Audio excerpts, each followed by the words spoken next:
नमस्कार प्यारे साथियों, स्वागत करते हैं हम आप सभी का अपने इस YouTube चैनल पर। आज चूंकि 22 दिसंबर को यूपी पीसीएस का पीटी एग्जामिनेशन कंडक्ट हुआ है, पेपर 1 पेपर 2 दोनों अब कंप्लीट हो गए हैं। तो जीएस पेपर 1 के लिए जो आंसर की है वो इस वीडियो के माध्यम से उपलब्ध कराया जा रहा है। तो अगर आपने यूपी पीसीएस का एग्जाम दिया है तो आप आंसर को मैच कर सकते हैं। एंड आई मेड श्योर कि जो भी आंसर्स हम प्रोवाइड कर रहे हैं वो वैलिडेट हो, करेक्ट हो। और बहुत सारे सोर्सेज को हमने सर्च भी किया है, तो आप मिलाते चले जाएंगे और देखेंगे कि आपको कितना स्कोर बन रहा है।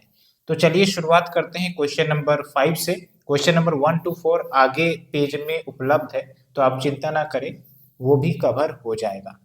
तो जो पहला क्वेश्चन है वो बोल रहा है, right in descending order of the following state on the basis of population. तो जनसंख्या के हिसाब से डिसेंडिंग यानी कि बड़ा से छोटा स्टेट वाइज अरेंज करना है। तो आपको पता होगा कि सबसे बड़ा राज्य in terms of population Uttar Pradesh है, और दूसरे नंबर पर आपका वेस्ट बंगाल आता है, देन बिहार, देन आंध्र प्रदेश। तो उस हिसाब से आपका जो आंसर हो गया ए हो गया। तो हिंदी वाला भी इधर दिया है, तो आप हिंदी को भी साथ मैच करते चलेंगे अगर आप हिंदी मीडियम के हैं तो चलिए अब हम दूसरे क्वेश्चन की तरफ चलते हैं। यहाँ पर आपका लिस्ट 1 और लिस्ट 2 दिया रखा है, जहाँ पर कुछ रिपोर्ट्स हैं और कौन उसे जारी करता है। तो ये भी आपका मैच द फॉलोइंग है, और आपने भी देखा होगा कि इस पेपर में match the following, assertion and reason, और जो आपके क्रोनोलॉजी हिस्ट्री में उस टाइप के क्वेश्चन ज़्यादा आए हैं। तो मे बी जो पेपर है थोड़ा मॉडरेट ही रहा है, क्योंकि टाइम कंज्यूमिंग वाला भी इश्यू हो जाता है, इस बार देखा गया है। तो देखिए, सबसे पहली बात तो ये है कि यहाँ पर जो ह्यूमन डेवलपमेंट रिपोर्ट है, ये सबको पता होता है कि यूनाइटेड नेशन डेवलपमेंट प्रोग्राम ये जारी करती हैं, ठीक है। और उसके बाद देखिए, वर्ल्ड इकोनॉमिक आउटलुक रिपोर्ट ये आपका आईएमएफ जारी करता है। अगर इतना पता है तो आपका आंसर ये हो जाएगा, बाकी कुछ देखने की जरूरत नहीं है। उसके बाद फिर से देखिए, क्रोनोलॉजिकल ऑर्डर वाला क्वेश्चन आ गया है स्कीम्स का। तो इसमें क्या बोला जा रहा है, जो सबसे पहले स्कीम लॉन्च हुई है और सबसे बाद में उसको क्रोनोलॉजी में अरेंज करना है। तो इसका जो आंसर है वो है डी, यानी कि सबसे पहले अगर इन लिस्ट में देखें तो प्राइम मिनिस्टर रोजगार योजना, जो कि 1993 के अप्रोक्स लॉन्च की गई थी। और सबसे लास्ट में आपका देख लीजिए, ये है वाल्मीकि अंबेडकर आवास योजना, यानी कि 4। तो आप वैलिडेट करते जाएंगे, हम कोशिश करेंगे कि जल्द से जल्द आपका ये आंसर सीरीज खत्म किया जाए। अब यहाँ पर देखिए, जो क्वेश्चन नंबर 8 में, इसमें लिस्ट 1 जो कि इकोनॉमिस्ट या ऑथर है और उन्होंने क्या बुक लिखा है इसके ऊपर बात कर रहा है। तो इसमें जो करेक्ट आंसर है वो है ए, यानी कि ए का जो है वो 1 सही है। मिडरल साहब ने economic theory and underdeveloped regions के बारे में लिखा है। फिर बी का जो 2 है वो भी सही है, Hirschman the strategy of economic development. और सी का 3 ये भी सही है। और एडम स्मिथ के बारे में आपको पता ही है, wealth of nation. Question number 9 की तरफ चलते हैं। देखिए, इकोलॉजिकल नीश के बारे में बोला गया है। तो सिंपल सा इकोलॉजिकल नीश का मतलब होता है फंक्शनल रोल, जो ऑर्गेनिज्म अपने हैबिटेट में कार्य करती हैं उसको कहा जाता है। तो यहाँ पर हमें सही नहीं, गलत को चुनना है। तो गलत में यहाँ पर जो आंसर है वो है, number of species becomes small in ecological niche if resources are sufficient. ये है आपका रॉन्ग स्टेटमेंट, बाकी सब सही है। उसके बाद क्वेश्चन नंबर 10 पे चलते हैं। ये इजी है, बायोस्फीयर रिजर्व और स्टेट से मैच करना है। तो आपको पता होगा वैसे सिमलीपाल का ओडिशा में होता है, तो ए का 2 हो जाएगा, ठीक है। उसके बाद नोकरेक अगर पता है आपको कि मेघालय में, तब भी आपका आंसर आ जाएगा। बी का जो है 4 है। उसके बाद सी जो है आपका अगस्त मलया, अगस्त मलया आपका केरला में है, तो सी का 1 हो जाएगा। तो उस हिसाब से आपका आंसर डी होगा। क्वेश्चन नंबर 11 की तरफ चलते हैं। देखिए, कुछ स्टेटमेंट दी गई हैं। Scientific investigation depends on commitment to practical ideals. जो स्टेटमेंट 2 है, honesty is particularly important in science, कि विज्ञान में ऑनेस्टी जो है वो महत्वपूर्ण रोल निभाती है। तो जनरल स्टेटमेंट है, तो दोनों स्टेटमेंट ये सही है, इसमें कुछ दिमाग लगाने की जरूरत है नहीं, मैथ्स का तो टॉपिक है नहीं ये। उसके बाद क्वेश्चन नंबर 12 में चलते हैं। ये साइंस का टॉपिक है, लूसेंट सब के पुस्तक में आसानी से दिया रहता है। करेक्ट ऑर्डर आपसे पूछा जा रहा है प्लांट स्पीसीज का, हायर टू लोअर ऑर्डर में। तो सबसे हाईएस्ट ऑर्डर आपका क्या होता है? प्लांट किंगडम है, ठीक है। उसके लोअर में जाएंगे तो फाइलम, उसके लोअर में जाएंगे क्लास, देन ऑर्डर। तो order, class, phylum, plant kingdom, ये है आपका सिंपल आंसर। फिर क्वेश्चन नंबर 13 की तरफ चलते हैं। ये आपका जस्टिस पार्टी के ऊपर क्वेश्चन है, हिस्ट्री का क्वेश्चन है ये। तो आप देखिए, जो दो स्टेटमेंट दिए गए हैं इनमें आपको करेक्ट ढूंढना है। पहला स्टेटमेंट है Justice Party opposed Congress by calling it a Brahmin dominated organisation. तो अगर स्टेटमेंट 2 की बात करें, it claimed the same communal representation for non Brahmins as the Morley Minto reforms had given to Muslims. तो आपको पता होगा कि मॉर्ले मिंटो रिफॉर्म्स जो है मुस्लिम्स को सेपरेट इलेक्टोरेट दी गई थी।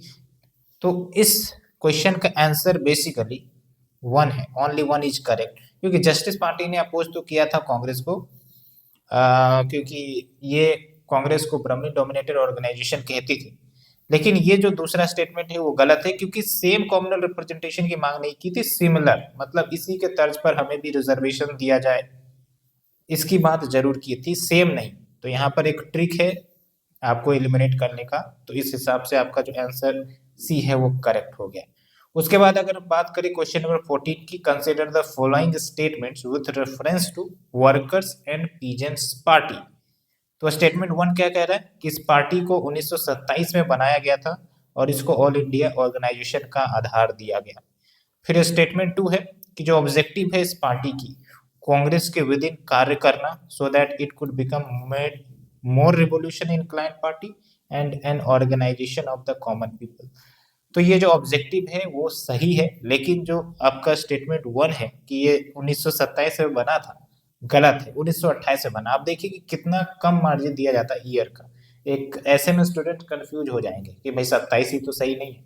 और आपके साथ भी अगर हुआ है तो आप जरूर हमें कमेंट सेक्शन में बताइए। तो इस हिसाब से जो स्टेटमेंट 2 है वो सही है और ऑप्शन डी जो है वो करेक्ट है। और ध्यान देने वाली बात ये कि करेक्ट पूछा गया है। उसके बाद देखिए, फिर से हिस्ट्री में क्रोनोलॉजिकल क्वेश्चन पूछ लिया गया। अरेंज करना है आपको क्रोनोलॉजी में, पहले से बाद के क्रोनोलॉजी में। तो पहला है आपका East India Association, then National Indian Association, Indian Society, then Indian Association. अब कुछ कुछ ऐसे एसोसिएशन जो कंफ्यूजन में लगते हैं कि भाई दोनों सेम ही है, इसीलिए बहुत सारे एस्पिरेंट को यहाँ पर भी कंफ्यूजन होगा। लेकिन हमने थोड़ा सा रिसर्च करके 2-3 सोर्सेज को देखा है, तब हमने कंक्लूड किया कि नहीं, इसका जो आंसर है वो बी होगा, 1 देन 3 देन 2 देन 4। यानी कि सबसे पहले जो है ईस्ट इंडिया एसोसिएशन जो कि 1866 में बना है, ये तो आपको पता ही होगा, लंदन में। देन आपका नेशनल इंडियन एसोसिएशन 1876 में। उसके बाद इंडियन सोसाइटी जो है 1872 में बना था, ठीक है। उसके बाद आपका इंडियन एसोसिएशन 1876 में। तो उस हिसाब से आपका आंसर 1 3 2 4 है, मैच कर लेंगे आप। हिंदी वाला भी दिया गया है, तो आप अगर हिंदी मीडियम से हैं तो आप इधर साइड से भी मेंटेन कर सकते हैं, मैच कर सकते हैं। फिर से देखिए, क्रोनोलॉजी का क्वेश्चन आ गया है, क्वेश्चन नंबर 16, जिसमें आपको अरेंज करने के लिए बोला जा रहा है। तो अगर ईयर याद है तो फिर आप इसे सही मार्क कर सकते हैं। इन सब क्वेश्चन में तो वही है कि आपको एग्जैक्ट ईयर याद होना चाहिए। तो रॉयल इंडियन नेवी रिवोल्ट, आपको पता होगा कि कैबिनेट मिशन से जस्ट पहले आया था, ठीक है। तो ये जो आप देख रहे हैं, दूसरा है आपका अनाउंसमेंट ऑफ कैबिनेट मिशन, तीसरा है फॉर्मेशन ऑफ इंटरिम गवर्नमेंट, चौथा है arrival of a UK parliamentary delegation in Delhi. अब ये बहुत ही क्लोज ऑप्शन दिए गए हैं, ठीक है। तो अगर आपको पता होगा कि कैबिनेट मिशन से पहले ये रॉयल इंडियन नेवी म्यूटिनी हुआ था, तो इसका मतलब क्या है कि सबसे पहले कौन हो गया यहाँ पर, ये रॉयल वाला हो गया। उसके बाद आप देखिए, ये फॉर्मेशन ऑफ इंटरिम गवर्नमेंट तो सबसे लास्ट में होगा, है ना, कैबिनेट मिशन के बाद में ही हुआ था इंटरिम गवर्नमेंट का फॉर्मेशन। उसके बाद देखिए, अगर इन दोनों को आपने देख लिया तो आपका ऑप्शन बी करेक्ट हो जाएगा। इन सब से पहले भी ये यूके पार्लियामेंट्री डेलीगेशन आया था यूके से, इंग्लैंड से दिल्ली के लिए। ठीक है, तो इसका आंसर हो गया आपका बी, ये ध्यान रखना है। 4, 1, 2, 3।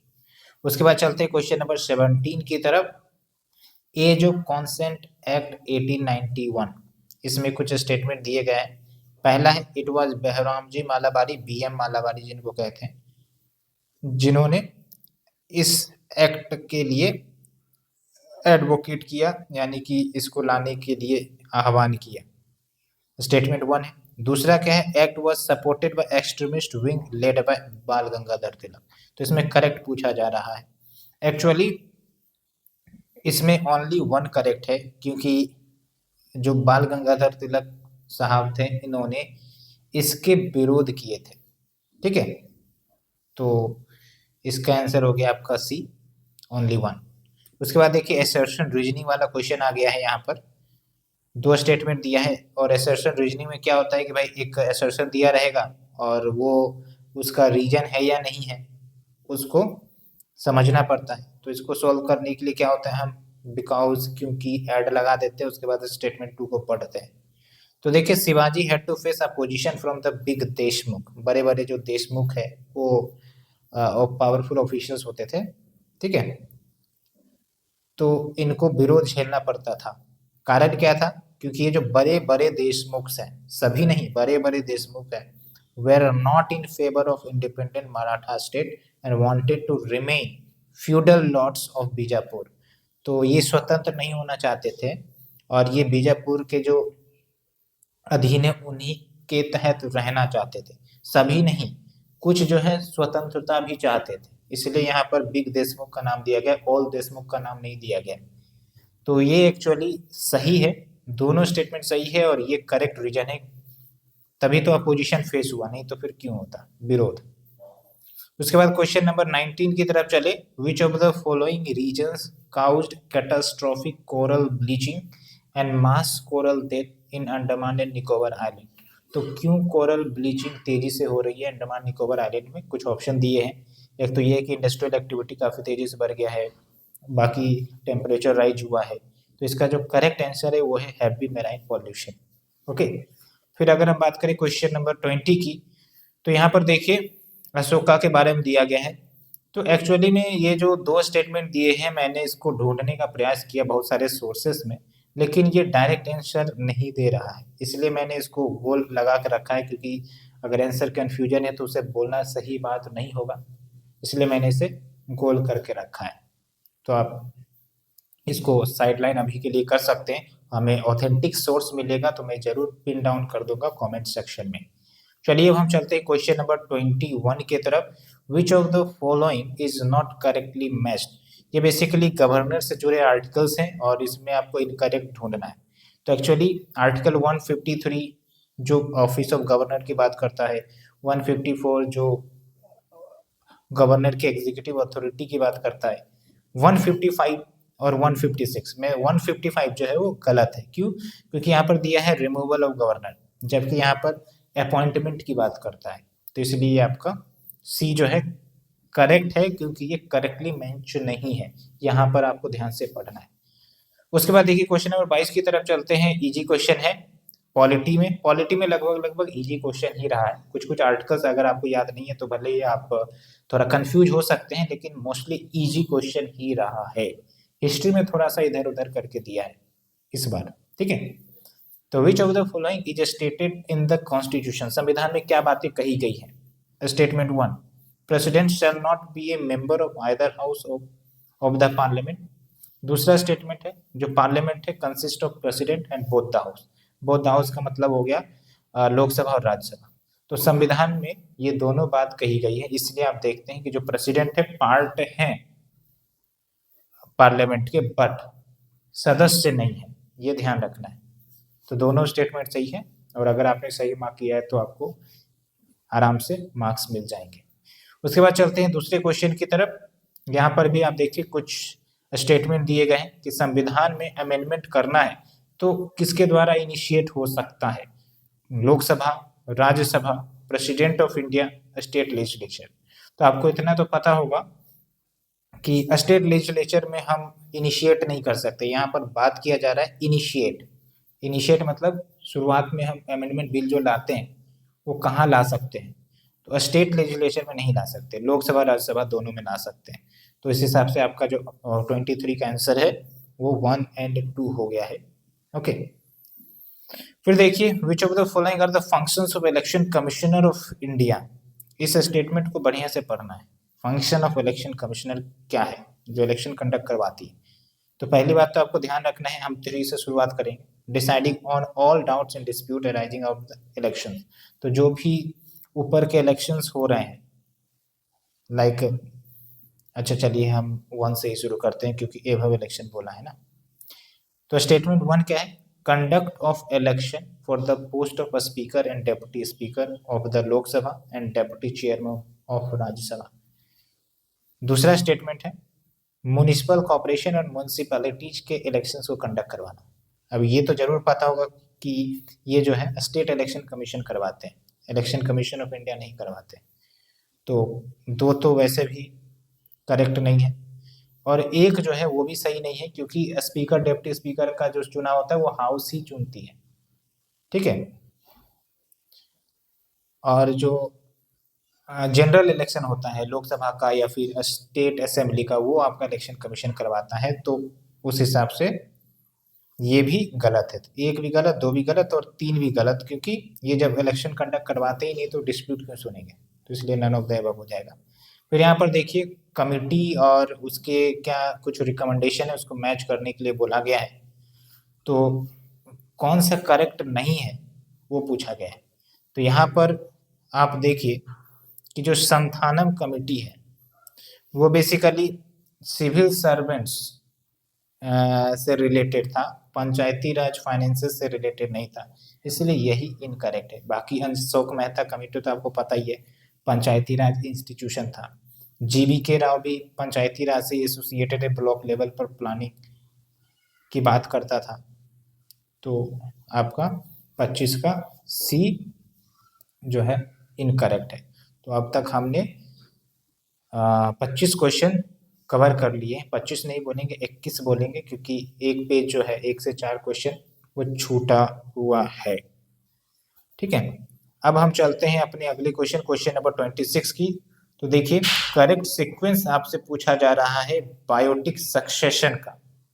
तो यहाँ पर आपको एक माइग्रेशन है, उसके बाद आता है आपका इसेसिस, उसके बाद रिएक्शन, देन स्टेबलाइजेशन। स्टेबलाइजेशन जो है लास्ट स्टेज है आपका ये बायोटिक सक्सेशन का, इसलिए ये आंसर है। यहाँ पर देखिए ए और डी में कंफ्यूजन हो सकता था क्योंकि सिर्फ इसी दोनों को उल्टा किया है, तो कुछ स्टूडेंट्स ने हो सकता है जल्दबाजी में ये गलत किया होगा। क्वेश्चन नंबर 27 की तरफ चलते हैं। एसर्शन एंड रीजन वाला क्वेश्चन है, ये भी थोड़ा कंफ्यूज वाला ही था, बट थोड़ा सा दिमाग लगाने के बाद जो है आंसर इसका निकल गया है। तो देखिए ज्योग्राफी का क्वेश्चन है और थोड़ा सा ज्योग्राफी जो है वो लॉजिकल दिया गया है इस बार, ठीक है। तो एसर्शन क्या है? Relative humidity decreases with increasing air temperature. तो ये आपको पता होना चाहिए कि जब भी हम टेम्परेचर बढ़ाते हैं तो एयर एक्सपेंड करता है, तो उसमें और ज़्यादा ह्यूमिडिटी आने के जो है चांसेस बढ़ जाते हैं, इसलिए रिलेटिव ह्यूमिडिटी कम हो जाता है क्योंकि और ज़्यादा उसमें ऐड हो सकता है ना। तो relative humidity decreases with the increasing air temperature सही है। अब इसका रीजन पूछा जा रहा है, रीजन बोला जा रहा है क्यों भाई? तो एब्सोल्यूट ह्यूमिडिटी इंक्रीज करती है विद इंक्रीजिंग एवोपरेशन। तो ये भी सही है और ये इसका सही रीजन भी है, ठीक है। इसीलिए इसका जो आंसर होगा कि both assertion and reason are true, और जो रीजन दी गई है वो करेक्ट एक्सप्लेनेशन है असर्शन का। उसके बाद क्वेश्चन नंबर 28 की तरफ चले। तो यहाँ पर थोड़ा सा जो क्वेश्चन सेट किया गया है वो थोड़ा सा कंफ्यूजन होगा, ये भी मैंने चेक किया है। बेसिकली मैच द फॉलोइंग पूछा जा रहा है कि जो इको लाइन है वो बायोडाइवर्सिटी से रिलेटेड है या नहीं, पिकनो लाइन है वो सी वाटर डेंसिटी से रिलेटेड है या नहीं, जो सी है थर्मोक्लाइन उसको एयर टेम्परेचर के साथ मैच करने पूछ रहा है, और हेलोक्लाइन सी वाटर टेम्परेचर। तो कौन सा करेक्टली मैच है? तो देखिए तो अगर आपको पता होगा थर्मोक्लाइन के बारे में, तो जो थर्मोक्लाइन जो है वो टेम्परेचर ग्रेडियंट को रिफ्लेक्ट करता है सी वाटर में, तो ये तो गलत है थर्मोक्लाइन। और जब थर्मोक्लाइन ही गलत हो गया तो हेलोक्लाइन भी आपका गलत हो गया। जबकि ये जो तो है ना ए और बी, ये दोनों सही ही स्टेटमेंट है। इकोलाइन जो है वो कहीं ना कहीं बायोडायवर्सिटी से ही रिलेटेड है, और पिकनोलाइन जो है वो सी वाटर डेंसिटी से ही रिलेटेड है। तो अब देखिए कि आयोग किसको सही मानती है, हालांकि मैंने बी को सही माना है, बाकी आप अपनी राय हमें बता सकते हैं। ठीक है, इकोलाइन या इकोटोन सिमिलर आपका बायोडायवर्सिटी से ही रिलेटेड टर्म है। उसके बाद अगर हम बात करें क्वेश्चन नंबर 29 की, तो ये जो कुछ टर्म्स है ज्योग्राफी से ही रिलेटेड है और उसको मैच द फॉलोइंग में पूछा गया है। तो देखिए कुछ कुछ जो आप एलिमिनेट कर सकते हैं, अगर आपको ये जरूर पता होगा कि जो क्रायोफाइट स्टेपी है, ठीक है, वो किस लोकेशन से जुड़ेटेड है, तो रशिया, मंगोलिया स्टेपी वाला जो रीजन है ना, वहाँ आपको मिल जाता है। तो आर्कटिक टुंड्रा आपका ये होता है, अगर ये पता रहता तो बी का अगर 4 आपको पता होता तो कम से कम 50-50 कर सकते थे। और बाकी जो है एक ये भी है पुष्जता ग्रासलैंड, ये हंगरी में मिलती है वैसे, ठीक है, बट आई डोंट थिंक कि इतना ज़्यादा डिटेल याद रहता है किसी को, या फिर पढ़ते हैं इतना डेप्थ में जाके। तो डी का जो है वो 1 हो जाएगा। तो उस हिसाब से जो आंसर बनता है वो ये है बी। ठीक है, डी का 1 और ए का 3 हो गया, फिर आप इसे मैच कर लेंगे।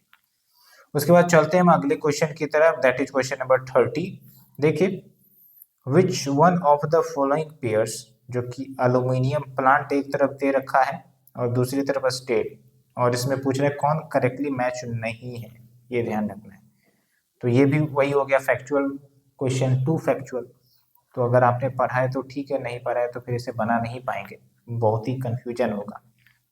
आपने इस क्वेश्चन में क्या किया है थोड़ा सा हमें जरूर बताएं।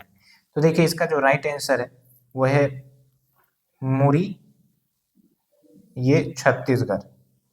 ठीक है, ये आपका मुरी छत्तीसगढ़ में नहीं है।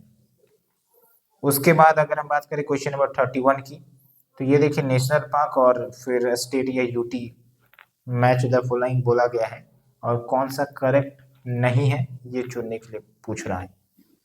तो एक तरफ राजा जी नेशनल पार्क आपको पता ही होगा, फेमस भी है, उत्तराखंड में है। फिर बंदीपुर कर्नाटका में है, सिमलीपाल ओडिशा में आप पढ़ते ही होंगे। पिन वैली जो है ना वो जम्मू कश्मीर में नहीं है, हिमाचल में है, तो इसीलिए ये इनकरेक्ट हो गया। उसके बाद फिर से एसर्शन और रीजन वाला क्वेश्चन आ गया है, 2 स्टेटमेंट दिए गए हैं। देखिए काफी इजी क्वेश्चन है, अगर थोड़ा सा भी आपको ज्योग्राफी टेक्टोनिक प्लेट्स का नॉलेज होगा, हिमालयन प्लेट्स का नॉलेज होगा, तो आप इसे सॉल्व कर देंगे। एसर्शन है the Himalayan are still rising, Himalaya increase हो रहा है एल्टीट्यूड में, कारण क्या है, the Indian tectonic plate is colliding with the Eurasian plate, बिल्कुल सही, इधर आपका इंडियन प्लेट है, इधर आपका यूरेशियन प्लेट है, दोनों टकरा रहे हैं, इसलिए हिमालय राइज हो रहा है। ओके, तो ऑप्शन सी इज करेक्ट। उसके बाद देखिए यहाँ पर फिर से मैच द फॉलोइंग, ज्योग्राफी में काफी फैक्चुअल है, वही मैं आपको बता रहा हूँ, काफी फैक्चुअल है। यहाँ पर कोल रिसोर्सेज दी गई है, कौन सा स्टेट में मिलता है, तो यहाँ पर अगर ये पता है तातपानी रामकोला जो कि आपका छत्तीसगढ़ में, तो फिर आपका काम हो जाएगा। अगर नहीं पता तो फिर बहुत ही मुश्किल होगा इसे सॉल्व करना। तो उस हिसाब से आप देखिए, ए का हो गया आपका 4, बी का हो गया 3, सी का हो गया 2, डी का हो गया 1। उर्मिया जो है मध्य प्रदेश में है। उसके बाद चलते क्वेश्चन नंबर 34 की तरफ, ये आपका कैनाल और फिर रिवर्स को भी मैच द फॉलोइंग करके पूछने की बात कही गई है। हालांकि ये बन जाएगा आपसे, क्योंकि इंदिरा गांधी कैनाल, एक तरफ कैनाल दिया गया है एक तरफ रिवर्स। तो देखिए ए में अपर बारी दोआब कैनाल, बी में सिरहिंद, सी में गुड़गांव, डी में इंदिरा गांधी कैनाल। तो इंदिरा गांधी कैनाल तो आपको पता होगा कि सतलज रिवर ब्यास पर मौजूद है, तो डी का 3 हो गया, तो डी का 3 हो गया, तो आपका आंसर आ जाएगा सी। बाकी आप मैच कर सकते हैं, हम ज़्यादा एक्सप्लेन नहीं कर रहे ताकि वीडियो लंबा ना हो, आप आंसर से मैच कर सकते हैं। फिर देखिए यहाँ पर भी मैच द फॉलोइंग दे दिया गया है, और इसमें करेक्टली कौन सा मैच नहीं है, उस पर क्वेश्चन पूछा गया है। तो यहाँ पर आपको ये ध्यान रखना है कि state with largest area under rice production वो यूपी नहीं है, वेस्ट बंगाल है ना। वेस्ट बंगाल जो है राइस काफी ज्यादा अमाउंट में और वैरायटी में प्रोड्यूस करती है। तो ये आपका इनकरेक्ट है, बाकी सब करेक्ट है। ठीक है, उसके बाद देखिए कॉटन क्रॉप्स पर भी क्वेश्चन आया है। इसमें दो स्टेटमेंट है। पहला, cotton is mostly kharif crop. Kharif का मतलब जो गर्मी के मौसम में उगाए जाते हैं, जिनको उतनी ज़्यादा लो टेम्परेचर की ज़रूरत नहीं होती है। जो स्टेटमेंट टू है, cotton crop requires moderate amount of rainfall varying between 50 to 75 centimetre annually. तो इसमें जो है आपका ऑप्शन नंबर 2 इनकरेक्ट है, क्योंकि 50 to 100 सेंटीमीटर का एनुअल रेनफॉल का जरूरत होता है, 50 to 75 नहीं। बहुत सारे सोर्सेस में हमने इसे चेक किया है, तो 50 to 100 सेंटीमीटर ही बोला गया है। उसके बाद अगर हम बात करें 37 क्वेश्चन नंबर की, तो देखिए यहाँ पर भी सॉइल्स के बारे में क्वेश्चन आया है। एसर्शन दिया है, red soil denotes the second largest soil group of India. और उसके बाद रीजन दी गई है, red soil surrounds black soil in the south east and north direction. तो जो रेड सॉइल है वो सेकेंड लार्जेस्ट नहीं है, पहला तो एलुवियल है। 40% of the soil of India वो एलुवियल है वैसे। दूसरे नंबर पर आता है वो ब्लैक सॉइल या रेगर सॉइल, जो डक्कन ट्रैप वाला जो रीजन है ना, वो गुजरात, महाराष्ट्र, कुछ कुछ कर्नाटका को भी घेर लेता है। तो अगर ये गलत हो गया ए, तो ऑटोमेटिकली आंसर आ गया। इसमें तो एक जादू है, A is false but R is true. ठीक है, उसके बाद चलते हैं क्वेश्चन नंबर 38 की तरफ। देखिए सिटी का नाम दिया गया एक तरफ और दूसरी तरफ पीरियड ऑफ बीइंग प्लान कब प्लान किया गया था। तो एक्चुअल में जो कांचीपुरम है, उसके बाद जैसलमेर है, उसके बाद कोडाईकनाल है, उसके बाद विलय है। अगर आपको ये पता है कि कांचीपुरम बहुत ही एंशियंट सिटी बसाई गई थी साउथ इंडिया में, तो एक का चार अगर आपको क्लियर हो गया तो आंसर आ जाएगा। बाकी पर दिमाग लगाना नहीं है, आप मैच कर लेंगे और देखिए आपका सही हुआ है या नहीं। उसके बाद देखिए ये भी इजी क्वेश्चन है, एनसीईआरटी का ही क्वेश्चन है ये लगभग। लिस्ट 1 और लिस्ट 2 को कंपेयर करना है, मैच करना है। लोकल स्टॉर्म, जो लोकल हवाएं चलती हैं और कौन से एरिया में ये रहती हैं। तो अगर आपको ये पता है कि भाई एक तरफ लू है, फिर नॉर्थ वेस्टर है, ब्लूसम साबर है, मैंगो साबर है, मानसून के समय आते हैं ये सब साबर। तो लू जो है गर्मियों में पंजाब से बिहार का जो एरिया है पूरा एकदम इधर से लेकर इधर तक, एकदम पंजाब से बिहार तक, तो वो लू चलती है। तो अगर आपको डी का एक पता हो गया तो आंसर आ गया। बाकी नॉर्थ वेस्टर जो है बंगाल में आपका वो चलता है। ठीक है, कल बैसाखी भी कहते हैं इसको। बाकी तो मैंगो साबर और ब्लूसम साबर आपका हो ही गया, मैच द फॉलोइंग में आप कवर कर लेंगे। हम थोड़ा सा जल्दी जल्दी कर रहे हैं ताकि आपका टाइम कम से कम हम लें और आप जल्दी से जल्दी वेरीफाई करें अपने आंसर्स को। ओके, फिर देखिए यहाँ पर आपको कैपिटल दिया है, कंट्री मैच द फॉलोइंग करना है। तो इसमें करेक्ट कौन सा नहीं है ये ढूंढ रहे हैं। बहुत क्वेश्चन आप देख रहे हैं इसमें नॉट नॉट नॉट करके ही क्वेश्चन पूछा जा रहा है। तो इसके माध्यम से ये कोशिश किया गया है कि भाई आप ज़्यादा से ज़्यादा फैक्ट रिमेंबर करें, तभी आप एलिमिनेट कर पाएंगे। ठीक है, तो आप देखिए ये जो नायपीदौ है ये म्यांमार का तो कैपिटल है ही। दुबलिन इरेलैंड का, ये ओटावा तो फेमस है कनाडा का कैपिटल। लेकिन खर्तूम जो है ना वो सूडान का कैपिटल है, इथोपिया का नहीं। तो ये आपका गलत हो गया, तो B is the right answer. उसके बाद देखिए कुछ स्टेटमेंट दिए गए हैं upper Gangetic agro climatic region को लेकर। तो आप देखते हैं ना यूपी वाला जो एरिया है, यूपी के सब वेस्टर्न एरिया, उसी को upper Gangetic agro climatic region कहते हैं। तो स्टेटमेंट 1 क्या है, this region encompasses central and western Uttar Pradesh. और दूसरा क्या है, the region has more than 130% irrigation intensity and 140% cropping intensity. ये कुछ रिसर्च पेपर से शायद उठाया गया था। ठीक है, तो मैंने उसमें जाके चेक किया तो जाके ये मिला है, हालांकि ये दोनों स्टेटमेंट सही है। उसके बाद देखिए match list 1 with list 2 and correct answer. यहाँ पर पासेस दी गई है और पासेस के हाइट दी गई है। आप समझिए कितना फैक्चुअल दिया गया है। और बहुत सारे स्टूडेंट जो है ये कितना कौन रट के जाएगा भाई, कंफ्यूज हो जाएगा। एक सही होगा तो दूसरा कंफ्यूज हो जाएंगे। हालांकि इसका आंसर की बात करें तो आंसर ए है, जो देवसा पास है उसका 5360 मीटर हाइट है, ठीक है। और जो फेमस रोहतांग पास है उसका 3978 जो है वो नहीं, जो रोहतांग पास है, हाँ, 3978 मीटर इसकी हाइट है। बाकी के दिए गए हैं, आप इसे मैच कर सकते हैं। उसके बाद क्वेश्चन नंबर 43 की तरफ चले तो देखिए, दो स्टेटमेंट दिए गए हैं, one is labelled as assertion and the other is reason. तो असर्शन में क्या दिया गया है कि जूट जो है इंडिजीनियस प्लांट है इंडिया में, यानी कि पहले इंडिया में ही ये जूट जो है आगमन हुआ है उसका। और रीजन दी गई है कि भाई जूट खरीफ क्रॉप है, वो फेब टू जून में सो किया जाता है और फिर उसको हार्वेस्ट किया जाता है जुलाई से अक्टूबर में। तो एक्चुअली ये जो जूट है ना, वो इंडियन सब कॉन्टिनेंट में ही ओरिजिनेट हुआ है, तो हम इसे कह सकते हैं कि इंडिजीनियस प्लांट है इंडिया का। और यहाँ पर आप देखिए, रीजन की बात करें ना तो रीजन करेक्ट नहीं है। क्यों? क्योंकि भाई जूट जो है इंडिजीनियस प्लांट है इंडिया का, ठीक है, लेकिन क्यों है? क्योंकि जूट खरीफ क्रॉप है। ऐसे में तो खरीफ क्रॉप बहुत सारे हैं, तो क्या वो इंडिजीनियस प्लांट हो जाएंगे इंडिया के? तो दोनों स्टेटमेंट भले ही सही है, लेकिन रीजन जो है सही नहीं है, तो इसका ऑप्शन सी हो जाएगा।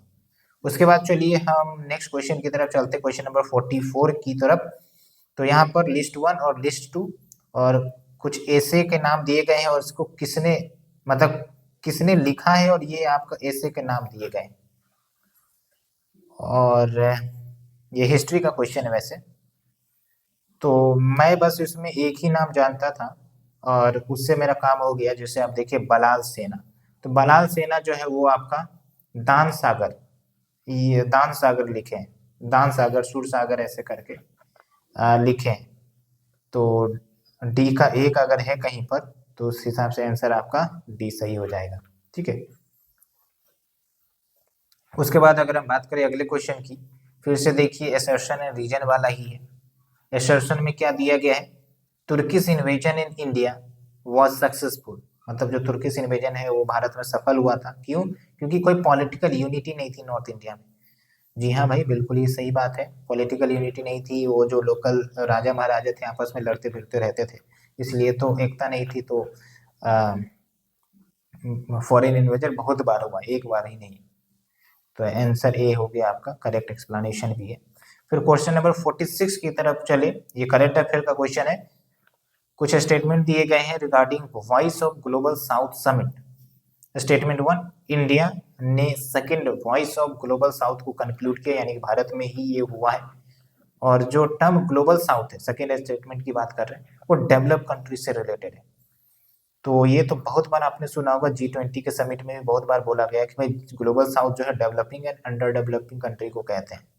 तो दो तो गलत हो गया, तो उस हिसाब से स्टेटमेंट 1 वैसे सही है, इंडिया में ही हुआ है ये, तो only 1 is correct. Question number 47 की तरफ चलते हैं। फिर देखिए क्या क्वेश्चन कह रहा है कि जो आपका IPCC है, inter governmental panel on climate change, ये किस चीज पर एम्फेसाइज करता है, जोर देता है रिगार्डिंग रिडक्शंस इन ग्रीन हाउस गैस एमिशन। तो स्टेटमेंट 1 दिया है कि ये जो है बोलता है कि भाई ग्रेजुअल और बहुत ही कम रिडक्शन करोगे ग्रीन हाउस गैसेस एमिशन का तो भी काम चल जाएगा। स्टेटमेंट 2 क्या बोल रहा है? Deep rapid and sustained reduction ये जरूरी है। तो एक्चुअली स्टेटमेंट 1 गलत है, क्योंकि भाई लिमिटेड रिडक्शन नहीं, काफी फास्ट रिडक्शन करना पड़ेगा, हम लोग टारगेट को ब्रीच कर रहे हैं, इसलिए 1 गलत हो गया और 2 सही है। उसके बाद 48 की तरफ चलते हैं। जो सेरेल येल्ड है, सेरेल अनाज को ही कहते हैं, ये क्या मतलब होता है इसका? तो इसका मतलब है, आपके दो स्टेटमेंट दिए गए, लेकिन इसका राइट आंसर है कि भाई जो सेरेल क्रॉप्स है, ठीक है, per unit area of harvested land कितना वो प्रोड्यूस हो रहा है, ठीक है। तो ये आपका राइट आंसर है, 2 गलत है। उसके बाद 49 की तरफ चले तो ये भी करंट अफेयर से ही रिलेटेड है। क्या बोल रहा है कि कौन सा स्टेटमेंट सही है regarding trend of unemployment rate, बेरोजगारी दर के ट्रेंड में कौन सा स्टेटमेंट सही है? That deals with the data of जुलाई सितंबर 2019 टू जुलाई सितंबर 2022। इस पीरियड में अनएम्प्लॉयमेंट रेट की बारे में कुछ स्टेटमेंट बात बोली गई है। पहला बोल रहा है कि भाई ये जो अनएम्प्लॉयमेंट रेट है इस पीरियड में सेम रहा है, कोई चेंज ऊपर नीचे नहीं हुआ है, जो कि एक्सट्रीम स्टेटमेंट नहीं है। दूसरा बोल रहा है डिक्लाइन हुआ है, कम हुआ है। तो एक्चुअल में इस पीरियड में ना अनएम्प्लॉयमेंट रेट कम ही हुए हैं, सेम तो रहे नहीं है, सेम तो होंगे भी नहीं, इतना लंबा पीरियड है। तो एक गलत है, दो सही है, तो ऑप्शन ए इज करेक्ट। फिर देखिए, global multi dimensional poverty report कौन जारी करता है? तो ये बहुत बार आप पढ़ते होंगे, ये Oxford poverty and human development initiative, ये तो ही है, साथ के साथ यूनाइटेड नेशन डेवलपमेंट प्रोग्राम मिलके इसे जारी करता है, वर्ल्ड बैंक IMF सब नहीं करता है। फिर क्वेश्चन नंबर 51 की तरफ चले, दो स्टेटमेंट दिए गए एसर्शन रीजन वाला। देखिए यहाँ पर एसर्शन में क्या बोला गया है, the concept of sustainable development was popularized by Brundtland report. Reason में बोला गया है कि जो ब्रुटलैंड रिपोर्ट है उसको हम लिमिट्स टू ग्रोथ भी कहते हैं। तो एक्चुअल में जो ब्रुटलैंड रिपोर्ट है उसको हम लिमिट टू ग्रोथ नहीं कहते हैं, बल्कि आवर कॉमन फ्यूचर कहते हैं। तो आर गलत हो गया, और आपको आर पता है गलत हो गया, तो ए जो ऑटोमेटिकली ट्रू हो जाएगा। ठीक है, ये आपका 51 का आंसर डी। तो हम लोग 51 क्वेश्चन पहुंच गए हैं 30 मिनट में। फिर हम कोशिश करेंगे कि जल्दी से जल्दी 150 क्वेश्चन तक पहुंचे। देखिए, कुछ इवेंट्स दिए गए हैं और उसको अरेंज करना है क्रोनोलॉजिकल ऑर्डर में। ये जो डे थीम्स, ये UPPCS का फेवरेट ही है, तो अगर आपने रटा है तब आप बना सकते हैं, नहीं तो फिर नहीं बना सकते हैं।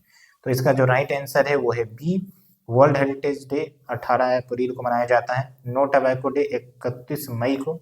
और अगर ये पता चल गया तो आप देखिएगा एक और उसके बाद तीन, एक और तीन आ रहा है, बाकी में तीन और एक पहले ही आ रहा है, इसलिए आपका बी सही हो गया। फिर देखिए 53 की बात करें, मैच द फॉलोइंग का क्वेश्चन है, करंट अफेयर है, ये तो काफी फेमस है। अगर आपको ये पता है गोपी थोटकुरा ये कौन है, ये SPD में भी आपका मेंशन है क्वेश्चन, ये फर्स्ट इंडियन स्पेस टूरिस्ट है। तो ए का अगर तीन सही है तो ये दो तो खत्म ही हो गया। फिर देखिए और क्या है, अगर आपको फिर ये पता है दीपा करमकार, ये स्पोर्ट्स से जुड़ी हुई हैं, इंडियन जिम्नास्ट जिन्होंने गोल्ड मेडल जीता है एशियन चैंपियनशिप में। तो बी का एक हो गया, तो ए का तीन, बी का एक, बाकी मैच करने की जरूरत नहीं है। ठीक है, बी का एक और ए का तीन। उसके बाद देखिए फिर से एसर्शन और रीजन वाला दिया गया है। एसर्शन में क्या बोला गया है कि भाई 2023-24 में Singapore emerged as the largest source of FDI, foreign direct investment. कारण क्या है कि India Mauritius tax treaty amendment has brought a major shift in countries as major source of FDI to India. तो जी हाँ, ये भी स्टेटमेंट सही है। 2023-24 में सिंगापुर ही सबसे ज्यादा FDI इंडिया में किया है, विदेशी निवेश किया है। इससे पहले मॉरिशस हुआ करता था, लेकिन जैसा कि आपको पता है कि कुछ ट्रीटी अमेंडमेंट हुआ है, तो इसके कारण थोड़ा सा इन्वेस्टमेंट में चेंजेस हुई है। तो कारण भी सही है, असर्शन भी सही है। उसके बाद चलिए हम चलते हैं नेक्स्ट क्वेश्चन, जो कि काफी इजी है। R21 मैट्रिक्स M क्या है ये? तो ये एक्चुअल में मलेरिया वैक्सीन जो डेवलप की गई भारत बायोटेक के द्वारा, उसको कहा जा रहा है। करंट अफेयर का क्वेश्चन है और बहुत बार न्यूज में ये आया भी है। फिर देखिए best actress award UN certain regard category of Cannes film festival 2024 में किसे दिया गया है? तो ये SPD का ही क्वेश्चन है, SPD में क्वेश्चन है ये। तो अनुसुईया सेन गुप्ता राइट आंसर। फिर रुद्रम 2 मिसाइल के बारे में कौन सा स्टेटमेंट सही है? तो स्टेटमेंट 1 की बात करें तो it is an air to air missile. दूसरा क्या है? It was tested in Rajasthan in मई 2024। तो एयर टू एयर नहीं है ये एंटी रेडिएशन मिसाइल है basically. Air to surface missile है, हवा से सरफेस पर मार करेगा, और इसे ओडिशा में टेस्ट किया गया था, राजस्थान में नहीं। तो दोनों गलत स्टेटमेंट है। क्वेश्चन नंबर 58 में चलते हैं। लिस्ट 1 को लिस्ट 2 से मैच करना है, और ये आपका जो हेड ऑफ द स्टेट है एक तरफ, और कौन से कंट्री से ये एसोसिएटेड है ये पूछा गया है। तो अगर आपको ये पता है कि लुआंग कुआंग वियतनाम के हेड ऑफ द स्टेट चुने गए, हाल फिलहाल में न्यूज में भी रही है ये, तो बी का 2 हो जाएगा। तो बी का 2 बस एक ही स्टेटमेंट आपको दिख रहा है, आपका काम हो जाएगा। ठीक है, बाकी आप मैच कर सकते हैं, मैं ज़्यादा एक्सप्लेन नहीं कर रहा हूँ, अदरवाइज वीडियो काफ़ी ज़्यादा लंबा हो जाएगा। हमारी कोशिश है कि भाई कम समय में आपको सटीक आंसर दे दिया जाए। फिर देखिए डक्कन ट्रैप के बारे में कुछ फैक्ट्स दिए गए हैं और इसमें कौन सा करेक्ट नहीं है वो पूछा गया है। आपको पता होगा कि जो महाराष्ट्र कर्नाटका वाला जो रीजन है वो डक्कन ट्रेप वाला रीजन है, जो बेसाल्टिक लावा उस पर आ गया था बिकॉज ऑफ वोल्केनिक इरप्शन। ठीक है, तो उसके लेयर बन गए, लोअर, अपर, मिडिल, तो डेप्थ पूछ दिया गया। और जब मैंने इसका सोर्स फाइंड करने का कोशिश किया तो पता चला कि भाई ये एक यूनिवर्सिटी के बुकलेट से लिया गया है, पीडीएफ से लिया गया है। अब हो सकता है उससे लिया गया हो ना नहीं, लेकिन नेट पर तो वही सोर्सेस हमें मिला है। तो क्या है आपका, देखिए डेप्थ ऑफ मिडिल ट्रैप, तो मिडिल ट्रैप का डेप्थ यस 1200 ही है, लोअर ट्रैप का डेप्थ 150 मीटर ही है, और अपर ट्रैप का जो डेप्थ है 450 मीटर ही है। तो गलत कौन सा हो गया, inter trap and beds.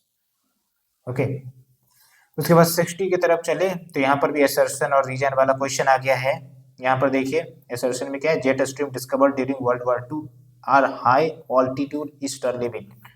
Reason क्या है, क्योंकि जेट स्ट्रीम 300 से 500 किलोमीटर प्रति घंटे के स्पीड से मूव करता है। दोनों स्टेटमेंट सही हो जाता, लेकिन यहाँ पर जो फंसाने का काम किया है वो ये है, हाई ऑल्टीट्यूड ईस्टर्ली विंड्स। ये ईस्टर्ली नहीं होते, वेस्टर्ली होते हैं, वेस्ट टू ईस्ट फ्लो करते हैं ग्लोब में ऐसे करके, है ना। तो ये गलत हो गया था, आपका आंसर आ गया बी है। उसके बाद देखिए यहाँ पर माउंटेन और कंट्री एसोसिएटेड पूछा है, तो काफी इजी क्वेश्चन है वैसे, अगर आपको पता होगा तो। यूरोप में आपको एल्प्स मिल जाते हैं, खासकर स्विट्जरलैंड वाला जो रीजन है, तो ये तो हो ही गया। फिर देखिए इटली में एपनीज मिल जाता है, तो डी का 2 ए का 1, कहाँ है भाई, डी का 2 ए का, हाँ ए का नहीं बी का 1, तो बी का 1 हो गया, डी का 2 हो गया, उस हिसाब से आपका ये आंसर सही है। और स्पेन फ्रांस में आपको पायरेनीज मिल जाते हैं, दोनों बॉर्डर शेयर करते हैं वैसे। उसके बाद चलते हैं क्वेश्चन नंबर 62, जो कि काफी इजी क्वेश्चन है। प्लांट और एनिमल्स जो लैंड में रहते हैं, लैंड के ऊपर रहते हैं, उसको हम क्या नाम देते हैं, तो टेरिस्टीरियल कहते हैं। पानी में जो रहते हैं उसको एक्वेटिक कहते हैं। ठीक है, 63 की बात करें तो the joint where the neck joins the head, जो गर्दन है वो जो हेड को, सिर को ज्वाइन करता है, उस ज्वाइंट का क्या नाम है, तो पिवोटल ज्वाइंट। ठीक है, तो पिवोटल ज्वाइंट याद रखेंगे। क्वेश्चन नंबर 64 की तरफ चलते हैं कि वैसे माइक्रो ऑर्गेनिज्म जो डिजीज काउज करते हैं उसको हम क्या कहते हैं, भाई पैथोजेंस कहते हैं। ठीक है, तभी तो पैथोलॉजी भी होता है, पैथोलॉजी टेस्ट होता है, तो पैथोजेंस। इसमें अगर क्लैरिटी नहीं है तो कंफ्यूजन हो जाएगा। ओके, बाकी ये काफी इजी क्वेश्चन है, लूसेंट में भी दिया रहता है। Milk is an example of what, emulsion, emulsion का एग्जाम्पल है। और इमल्सन क्या होता है बेसिकली, तो जो अनमिक्सचर लिक्विड है उसको मिक्स करने का काम इमल्सन में हमें देखने को मिलता है। ठीक है, फिर देखिए काफी इजी क्वेश्चन है, लूसेंट का ही है। बेकिंग सोडा का क्या फॉर्मूला है, तो एक होता है बेकिंग सोडा, एक वॉशिंग सोडा। तो भाई बेकिंग में क्या है, एच जुड़ा हुआ होता है, तो NaHCO3 फॉर्मूला है बेकिंग सोडा का।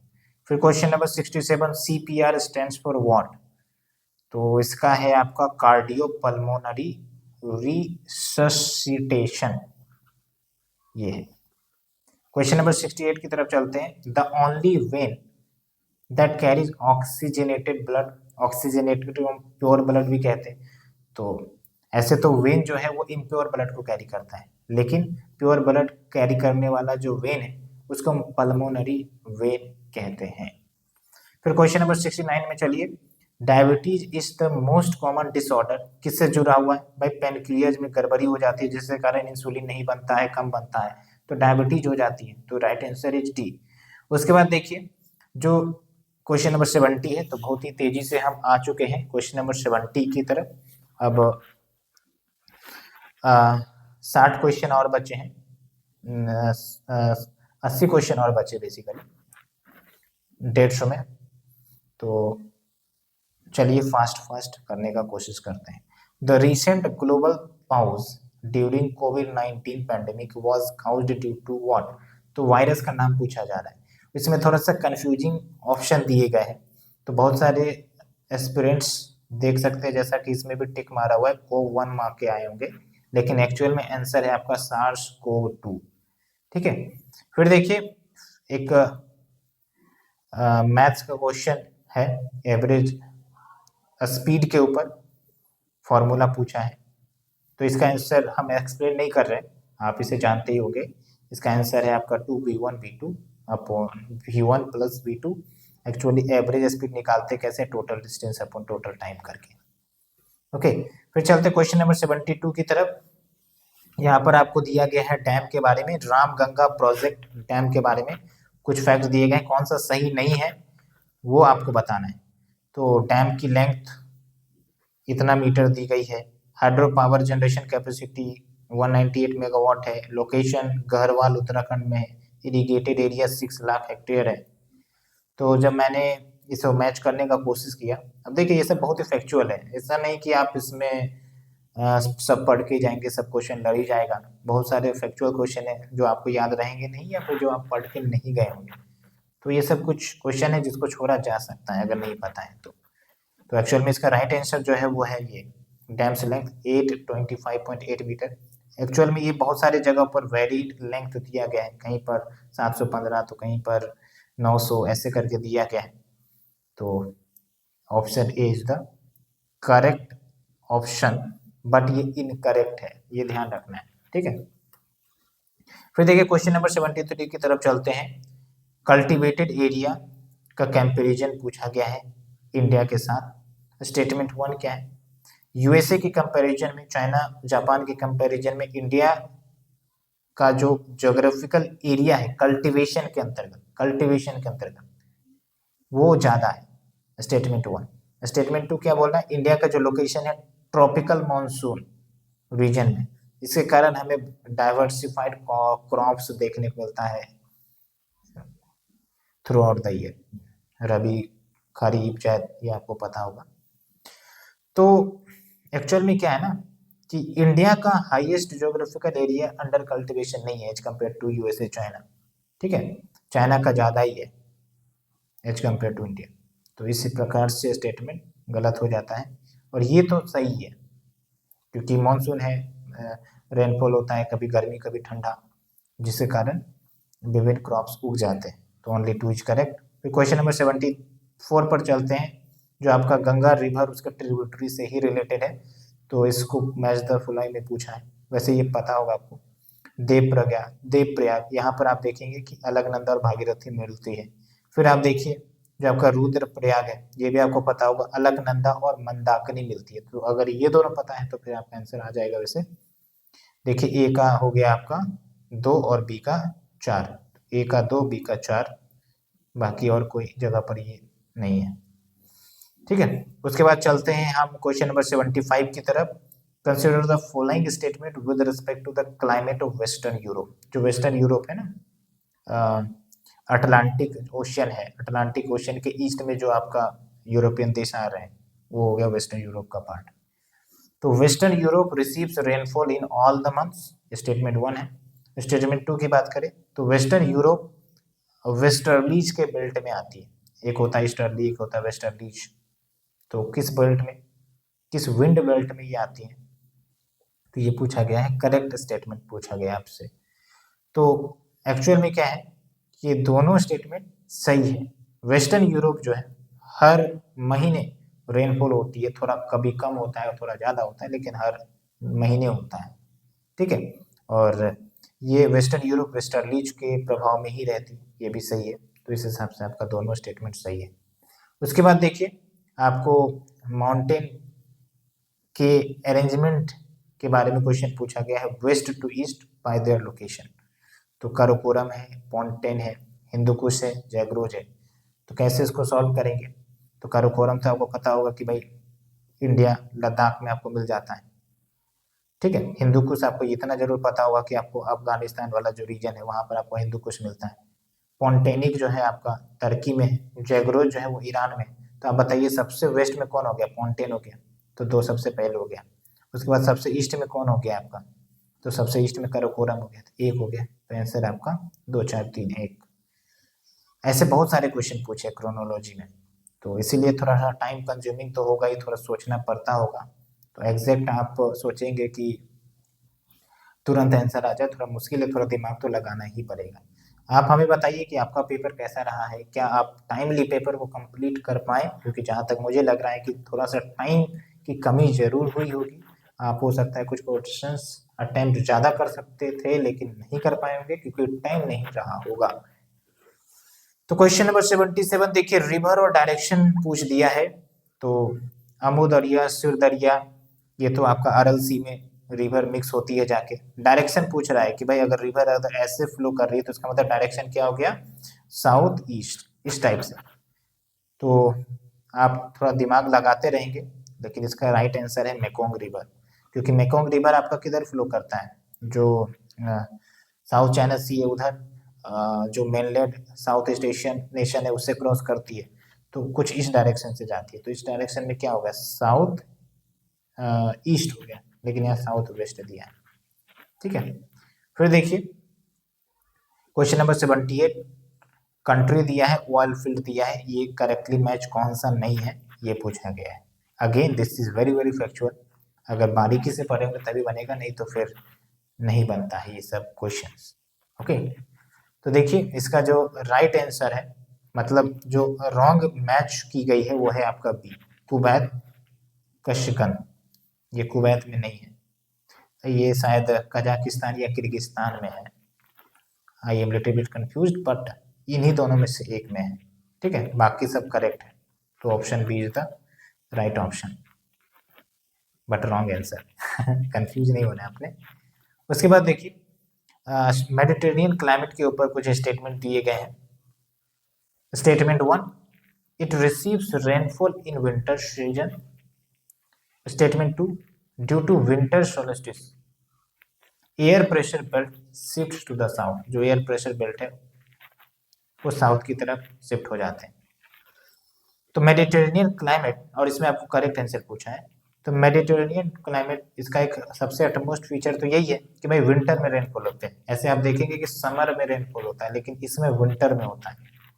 अब क्या है स्टेटमेंट 2 में, कि जब विंटर सोल्स्टिस होते हैं यानी कि ठंड आने लगती है, ठंड गिरने लगती है, ठीक है, तो जो प्रेशर बेल्ट है वो साउथ की तरफ शिफ्ट होते हैं। जैसे आपका ये ग्लोब है ना, ये इक्वेटर है, तो प्रेशर बेल्ट आपका ये 30 पर है, 30 पर है। तो ITCZ जोन की बात करते हैं ना, तो इक्वेटर पर जब ये रहता है तो आपका 21 मार्च या फिर सितंबर में आपको देखने को मिलता है। लेकिन आप देखेंगे कि ठंड में जो है ये जो प्रेशर बेल्ट है वो साउथ की तरफ, क्योंकि सन जो पृथ्वी का इंक्लिनेशन है वो सदर्न हेमिस्फीयर में हो जाता है रेदर देन नदर्न हेमिस्फीयर, इसलिए नदर्न हेमिस्फीयर में ठंड पड़ने लग जाती है। तो ये सही है। ठीक है, तो दोनों स्टेटमेंट सही हो गए। उसके बाद देखिए क्वेश्चन नंबर 80 की बात करें, यहाँ पर एंटी माओस्ट ऑपरेशन जो अप्रैल 2024 में हुआ है उससे रिलेटेड कुछ स्टेटमेंट पूछा गया है। पहला स्टेटमेंट है कि ये जो एंटी माओस्ट ऑपरेशन चलाया गया गढ़चिरौली डिस्ट्रिक्ट महाराष्ट्र में चलाया गया। स्टेटमेंट 2 क्या है, इस ऑपरेशन को BSF और डिस्ट्रिक्ट रिजर्व गार्ड ने मिलकर चलाया। तो करेक्ट आंसर पूछा जा रहा है, करेक्ट आंसर, तो एक्चुअल में करेक्ट आंसर है आपका ऑप्शन 2 ओनली, क्योंकि ये महाराष्ट्र में नहीं चलाया गया, छत्तीसगढ़ में चलाया गया। वैसे भी लॉजिक लगा सकते हैं, Maoist operation generally Madhya Pradesh Chhattisgarh वाले रीजन में होता है, महाराष्ट्र में तो नहीं ही सुनने को मिलता है। उसके बाद क्वेश्चन नंबर 81 की बात करें, प्रवाह सॉफ्टवेयर जो इसरो के द्वारा डेवलप किया गया है, तो कौन सा स्टेट में करेक्ट है। तो 2 जनरल स्टेटमेंट दिए गए हैं। पहला है पाथ ब्रेकिंग फीट, जो विक्रम साराभाई स्पेस सेंटर ने इसे डेवलप किया। दूसरा क्या है, ये एरोडायनेमिक डिजाइन स्पेस व्हीकल्स में मदद करेगा। तो एक्चुअल में ये जनरल स्टेटमेंट है और दोनों स्टेटमेंट आपका सही है। ठीक है, उसके बाद चलते हैं हम अपने नेक्स्ट क्वेश्चन, फिर से एसर्शन और रीजन का क्वेश्चन आ गया है। देखिए अप्रैल 2024 में इंडिया ने BrahMos supersonic cruise missile Philippines को सौंपा।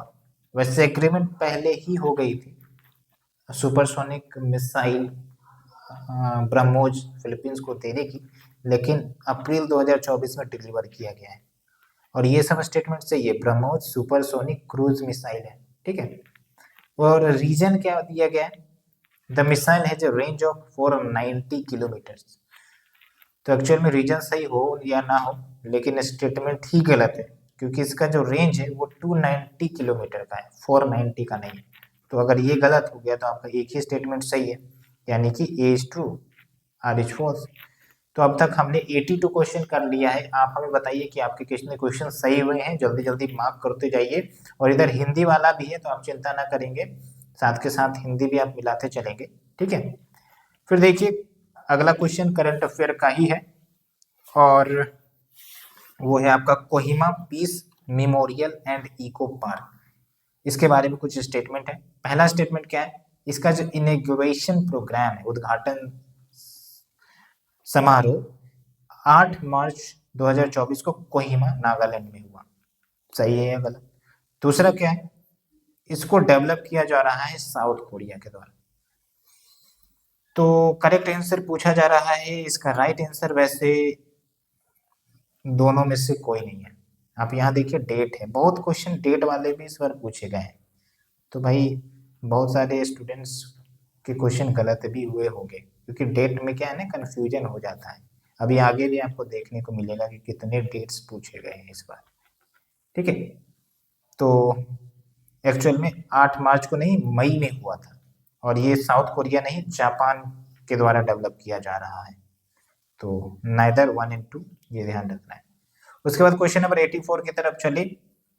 Mobility arrangement for talented early professionals scheme MATES के बारे में कुछ स्टेटमेंट दिया गया है। तो पहला स्टेटमेंट है कि ये बायलैटरल फ्रेमवर्क है इंडिया और ऑस्ट्रेलिया के बीच में। दूसरा जो स्टेटमेंट ये बोल रहा है कि इस स्कीम में इंडियन ग्रेजुएट्स जिनकी उम्र 18 से 30 है, जिनको नॉलेज स्किल है स्पेसिफिक फील्ड में, वो वहाँ स्टडी करेंगे, मतलब वहाँ पर रहेंगे, कार्य करेंगे ऑस्ट्रेलिया में 2 साल तक। तो एक्चुअल में ये दोनों स्टेटमेंट सही है आपका, इसमें कुछ समझाने वाली बात तो है नहीं। So this is the fact, आता है तो ठीक, नहीं आता है तो फिर तो भी ठीक। क्वेश्चन नंबर 85 की तरफ चलते हैं। देखिए international conference on nuclear security 2024, कौन सा स्टेटमेंट सही है? दो स्टेटमेंट दिए गए हैं। पहला है ये कॉन्फ्रेंस जो है 25 मई 2024 को हुआ था। दूसरा है कि इंडिया ने रिसेंटली हाल फिलहाल में inter ministerial counter nuclear smuggling team को कंस्टिट्यूट किया है हमारे देश में न्यूक्लियर सिक्योरिटी को मजबूत करने के लिए। तो कौन सा स्टेटमेंट सही है भैया? तो एक्चुअल में जो पहला स्टेटमेंट है वो गलत है, ठीक है, दूसरा सही है। और अगर हम एक एडिशनल फैक्ट की बात करें तो ये कॉन्फ्रेंस हुआ कहाँ था? वियना ऑस्ट्रिया में हुआ था। आप हमें बताइए इस क्वेश्चन को आप सही किए हैं या नहीं। उसके बाद क्वेश्चन नंबर 86 की तरफ चलते हैं। देखिए क्या क्वेश्चन है भाई, पिरूल लाओ पैसे पाओ स्कीम या कैंपेन, तो इसके बारे में कौन सा स्टेटमेंट सही है? पहला स्टेटमेंट क्या है, ये जो कैंपेन है इसके मदद से फॉरेस्ट फायर को कम किया जाएगा, जो जंगल में आग लग जाती है, और विलेजर्स के लिए इनकम का सोर्स भी काम करेगा। दूसरा क्या है, उत्तराखंड के सीएम ने इस कैंपेन को लॉन्च किया है। तो yes, both this statement is correct, तो आप इसे मैच भी कर सकते हैं विदाउट एनी इश्यू। तो अब चलते हैं हम क्वेश्चन नंबर 87 की तरफ। 1 घंटे होने वाले हैं और हमने 87 रन बना दिए अभी तक। आप हमें बताइए आप कितना स्कोर कर रहे हैं। तो अगर हम बात करें question number 87, Nepal India international Sanskrit conclave 2024 जो हाल ही में हुआ था, कौन सा स्टेटमेंट सही है? पहला क्या है, क्या ये न्यू दिल्ली में हुआ था? दूसरा क्या है, ये जो 3 दिन का कॉन्क्लेव है ये ऑर्गेनाइज किया गया नीति अनुसंधान प्रतिष्ठान के द्वारा। तो अगर हम करेक्ट आंसर की बात करें तो ओनली 2 इज करेक्ट, बिकॉज ये न्यू दिल्ली में नहीं नेपाल में हुआ था, ये एसपीडी में भी आया हुआ है। उसके बाद अगर हम बात करें क्वेश्चन नंबर 88 की, लुपेक्स मिशन जो काफी ज्यादा चर्चा में थी, लूनर पोलर एक्सप्लोरेशन मिशन, तो कौन सा स्टेटमेंट सही है? पहला क्या है स्टेटमेंट, इंडिया जापान के पार्टनरशिप पर यह मिशन को लॉन्च किया जा रहा है। दूसरा क्या है कि जो जापान की स्पेस एजेंसी है जाक्सा, ये लैंडर को डेवलप करेगी मिशन के लिए, जबकि इसरो जो है इंडियन स्पेस एजेंसी, ये रोवर और लॉन्च व्हीकल को हैंडल करेगी। कौन सा स्टेटमेंट सही है? तो एक्चुअल में ओनली वन सही है, क्योंकि जो स्टेटमेंट टू है ना, इसको उल्टा पुल्टा कर दिया है। जाक्सा क्या करेगा? वो रोवर और लॉन्च व्हीकल को हैंडल करेगा, जबकि इसरो क्या करेगा? लैंडर को डेवलप करेगा। जो चंद्रयान 3 में सफलता मिली ना, उसके बाद ही ये निर्णय भी लिया गया था। तो देखिए आप यहाँ पर कैसे उल्टा पुल्टा कर देता है। अगर आपने थोड़ा ध्यान से नहीं पढ़ा होगा तो जरूर आपने इसको भी सही मान के ही आया होगा, और ऐसे में आपका मार्क्स कट जाएगा। उसके बाद देखिए क्वेश्चन नंबर 89 की बात करें तो with reference to the guidelines for the elimination of corporal punishment which of the following statement is your correct. Statement 1 क्या बोल रहा है? तमिलनाडु स्कूल एजुकेशन डिपार्टमेंट ने इस गाइडलाइन को इश्यू किया 26 अप्रैल 2024 को। स्टेटमेंट 2 की बात करें तो ये गाइडलाइंस फोकस करता है safeguarding the physical and mental wellbeing of the students. तो एक्चुअल में ये दोनों स्टेटमेंट सही है, और जो मद्रास हाई कोर्ट है ना, उन्होंने बेसिकली ऑर्डर दिया था जल्द से जल्द गाइडलाइन जारी करने के लिए, तब जाके इन्होंने गाइडलाइंस इश्यू की है, और ये डेट भी सही है। ये द हिंदू के न्यूज़पेपर में मैंने लिया है, उठाया है, तो इसीलिए, नहीं तो मुझे ट्रस्ट भी नहीं हो रहा था कि भाई डेट जो है काफ़ी ज़्यादा कन्फ्यूजन में था, कहीं 26 दिया है, कभी 27 दिया है, कहीं 25 दिया है, तो मैंने द हिंदू से इसको मैच किया है, तो मोस्टली ये सही ही होगा। क्वेश्चन नंबर 90 की तरफ चलते हैं। फ्लाई 91 के परिप्रेक्ष्य में कौन सा स्टेटमेंट सही है? तो स्टेटमेंट 1 क्या है? Newly launched airline in India. Statement 2 क्या बोल रहा है? कि इसका जो इनॉग्रेशन फ्लाइट है ये मनोहर इंटरनेशनल एयरपोर्ट से हुआ 18 मार्च 2024 को। तो ये दोनों स्टेटमेंट सही है, और ये मनोहर इंटरनेशनल एयरपोर्ट जो है वो गोवा में है एक्चुअली। ठीक है, इसमें बेसिकली ये है कि जो मिडिल इनकम लोग हैं उनको भी कम पैसे में ट्रेवलिंग हो जाए, इसलिए ये योजना लाई गई थी, इसलिए ये फ्लाइट सर्विसेज को शुरू की जा रही है। तो 90 तक हम पहुंच गए हैं, option number D is correct. अब चलते हैं 91 की तरफ। देखिए योजना का नाम फिर से है, और डेट ऑफ लॉन्च कब किया गया है, मैच द फॉलोइंग है। इसमें बस ये आपको पता हो कि भाई स्वच्छ भारत मिशन ग्रामीण ये कब लॉन्च किया गया था? 2 अक्टूबर के गांधी जी के जन्म जयंती पर 2014 में। तो इतना तो आपको पता होगा वैसे। सी का 2, तो सी का 2, तो आंसर आपका आ गया, बस बाकी ध्यान देने की जरूरत भी नहीं है। फिर देखिए कौन से इंडिकेटर्स ह्यूमन डेवलपमेंट इंडेक्स में यूज किए जाते हैं? तो 3 इंडिकेटर होते हैं ना, तो एक को हटाना है आपको, ये आपका हट जाएगा, कंडीशन ऑफ एनवायरनमेंट, ये हट गया। तो इनकम, एजुकेशन, लाइफ एक्सपेक्टेंसी ये सब होता है। तो 1 2 का 4, 4 2 का 1, बाकी आप बताइए। 93 की बात करें तो देखिए फिर से क्रोनोलॉजिकल ऑर्डर वाला क्वेश्चन आ गया है, और स्कीम है कौन सा पहले आया कौन सा बाद में आया। आप देखिए कि स्कीम को कितने मतलब क्लोजली दिया गया ताकि आप कंफ्यूज हो जाए। ऐसा नहीं कि एक अगर 2016 में है तो दूसरा 2019 वाला दे दे, ऐसा कुछ नहीं है। 2014, 15, 16, 17 वाला ही दिया है। तो स्वच्छ भारत मिशन वैसे आपको पता होगा 2014 अभी हमने डिस्कस किया। उसके बाद देखिए कौशल विकास योजना 2015, प्रधानमंत्री गरीब कल्याण योजना 2016, प्रधानमंत्री महिला शक्ति केंद्र स्कीम 2017। तो 1 2 3 4 इज द राइट आंसर। फिर देखिए जो मालथूज हैं जिन्होंने पॉपुलेशन ग्रोथ पर कुछ क्या कहते हैं उसको, कुछ फैक्ट्स बताया था उन्होंने। उन्होंने कहा था कि पॉपुलेशन ग्रो जो करेगा वो कौन से प्रोग्रेशन में करेगा, जीपी में करेगा कि एपी में करेगा, जबकि जो फूड प्रोडक्शन है, एग्रीकल्चर प्रोडक्शन है, वो किस में ग्रो करेगा। तो ये तो फेमस कोट है, वैसे पता होगा आपको। तो जो पॉपुलेशन है वो जियोमेट्रिक में ग्रो करता है, ए आर स्क्वायर ऐसे करके, और जो फूड है वो अर्थमेटिक में ग्रो करेगा, इसलिए फूड क्राइसिस आ जाएगा भविष्य में अगर पॉपुलेशन ग्रो होता रहा तो। फिर देखिए क्वेश्चन नंबर 95 की तरफ हम चल रहे हैं।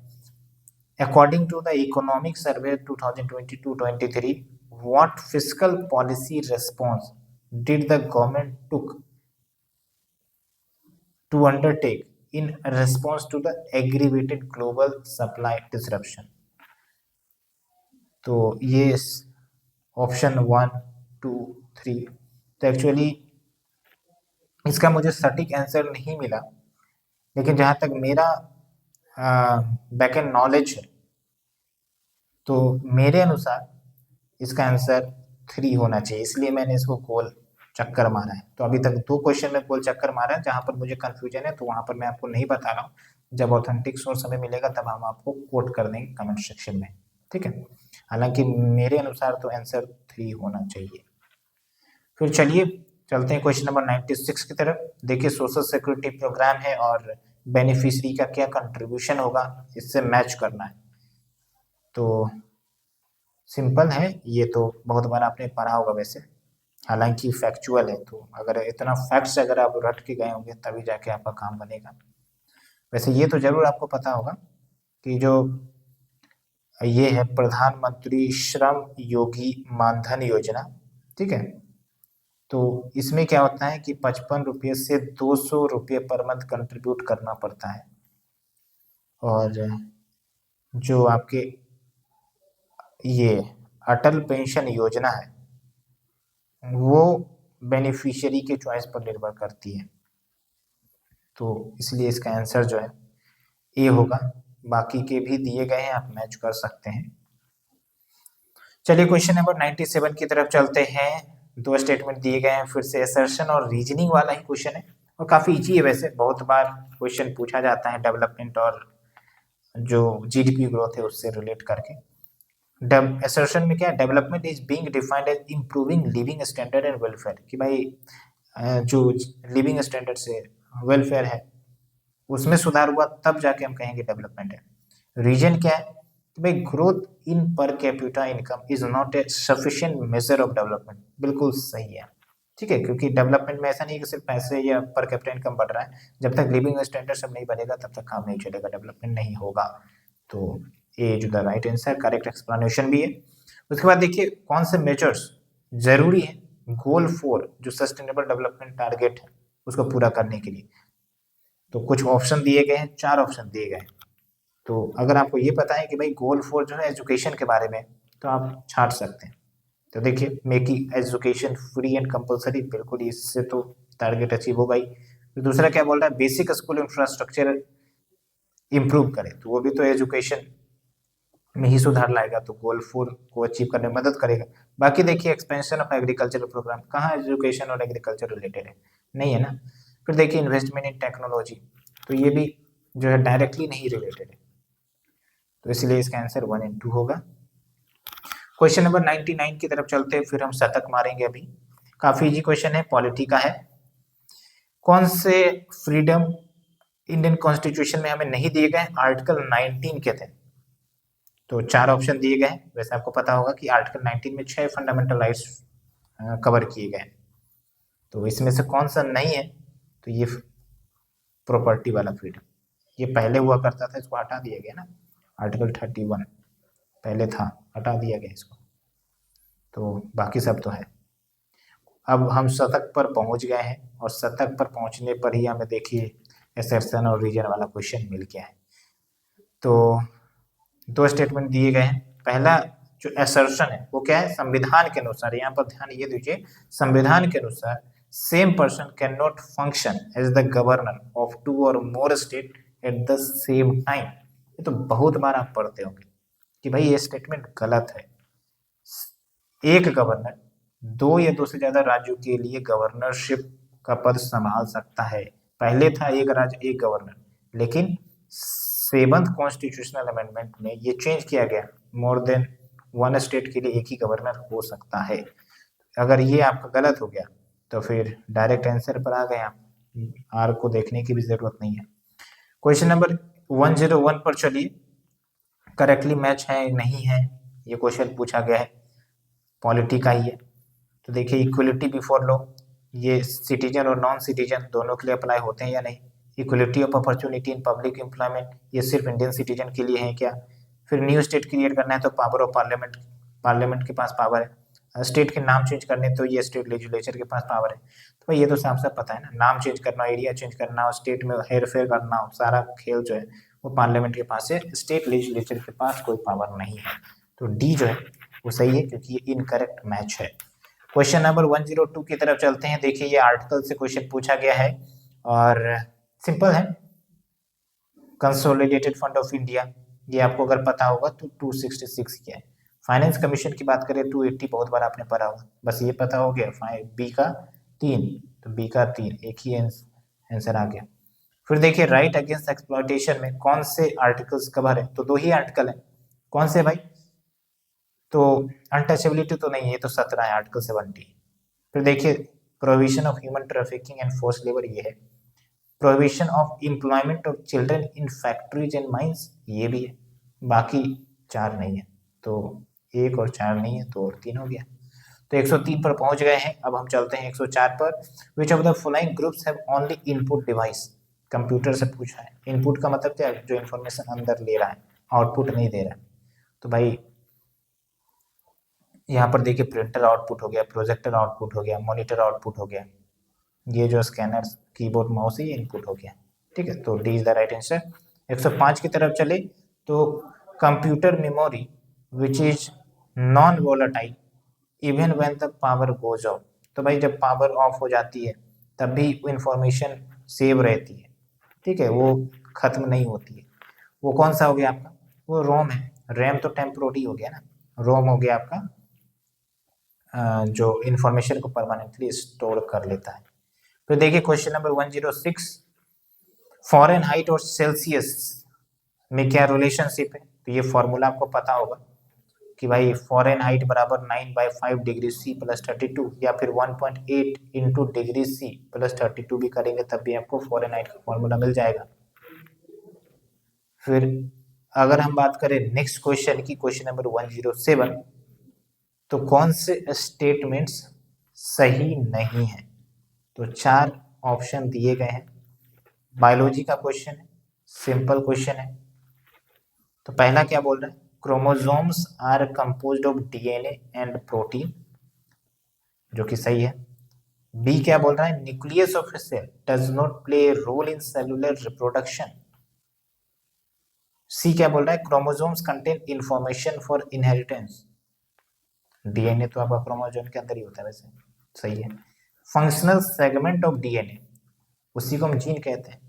तो वो जीन जब एक्सप्रेस होता है तभी आपके क्वालिटी दिखते हैं आपके बिहेवियर में, आपके चेहरे में, तो जीन एक्सप्रेशन। तो एक्चुअल में इसका जो करेक्ट आंसर वो बी है, क्योंकि भाई न्यूक्लियस जो है सेल का वो भी तो पार्टिसिपेट करता है सेलुलर रिप्रोडक्शन में, न्यूक्लियस का भी तो डिवीजन होता है। तो बी जो है वो राइट ऑप्शन है, बट इनकरेक्ट स्टेटमेंट है। फिर देखिए क्वेश्चन नंबर 108 की बात करें, फिर से असर्शन रीजन वाला आ गया है। Carbon dioxide, sulphur dioxide, NO2 gases, ये रेन वाटर में डिजोल्व हो जाती है और फिर एसिड रेन काउज करती है, ये बोल रहा है। कारण क्या है भाई, एटमॉस्फेरिक एयर वो पॉल्यूटेड है। क्यों, क्योंकि ये सब जो गैसेस हैं CO2, SO2, oxides of nitrogen, इनके कंसेंट्रेशन हमें देखने को मिलती है। तो बात तो सही है भाई, क्योंकि ये सब गैसेस से ही एसिड रेन हो रहे हैं और ये सब गैसेस हवा में है जो पोल्यूट कर देते हैं, और जब बरसात होती है तो ये गैसेस मिक्स होकर एसिड रेन काउज करते हैं। तो बोथ द स्टेटमेंट सही एंड करेक्ट एक्सप्लेनेशन है। तो हम थोड़ा सा फास्ट फास्ट कर रहे हैं, अदरवाइज काफ़ी ज़्यादा समय लग जाएगा 150 क्वेश्चन कवर करवाने में। तो अब देखिए, अब ले देखकर हमारे पास कितने क्वेश्चन बचे हैं भाई साहब, 40 क्वेश्चन बचे होंगे। ठीक है, तो अभी भी मेरे ख्याल से 20 मिनट लग ही जाएगा। तो क्वेश्चन नंबर 109 में क्या है, with reference to 7th India Indonesia joint defence cooperation committee meeting, कौन से स्टेटमेंट सही है। तो पहला स्टेटमेंट क्या बोल रहा है, इस मीटिंग में इंडोनेशिया जो है वो कोलैबोरेट करेगा डिफेंस इंडस्ट्री, मैरीटाइम सिक्योरिटी सब फील्ड में इंडिया के साथ, जो कि जनरल स्टेटमेंट है।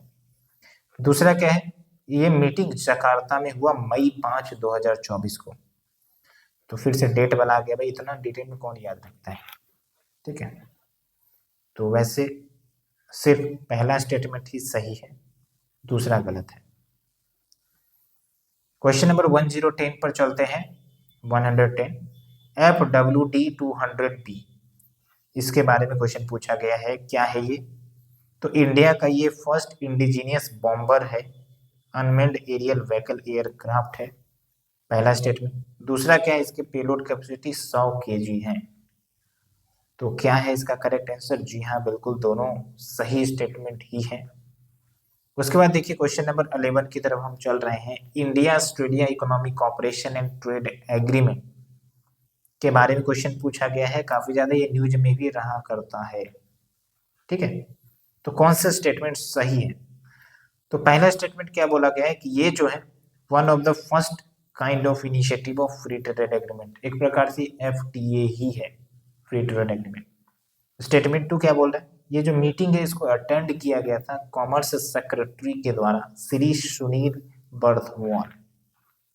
तो भाई अटेंड तो बहुत सारे लोग कर सकते हैं, ये तो कॉमर्स सेक्रेटरी है फिर भी। ठीक है, तो एक्चुअल में ये दोनों स्टेटमेंट सही है। तो देखिए फैक्चुअल है बट क्या करेंगे, करंट अफेयर्स का क्वेश्चन है भाई, तो फैक्चुअल ही रहेगा। तो अब तक हमने 111 क्वेश्चन किया है, आप हमें बताइए कि आपके कितना सही हुए हैं, बस आप लोग बताते चले।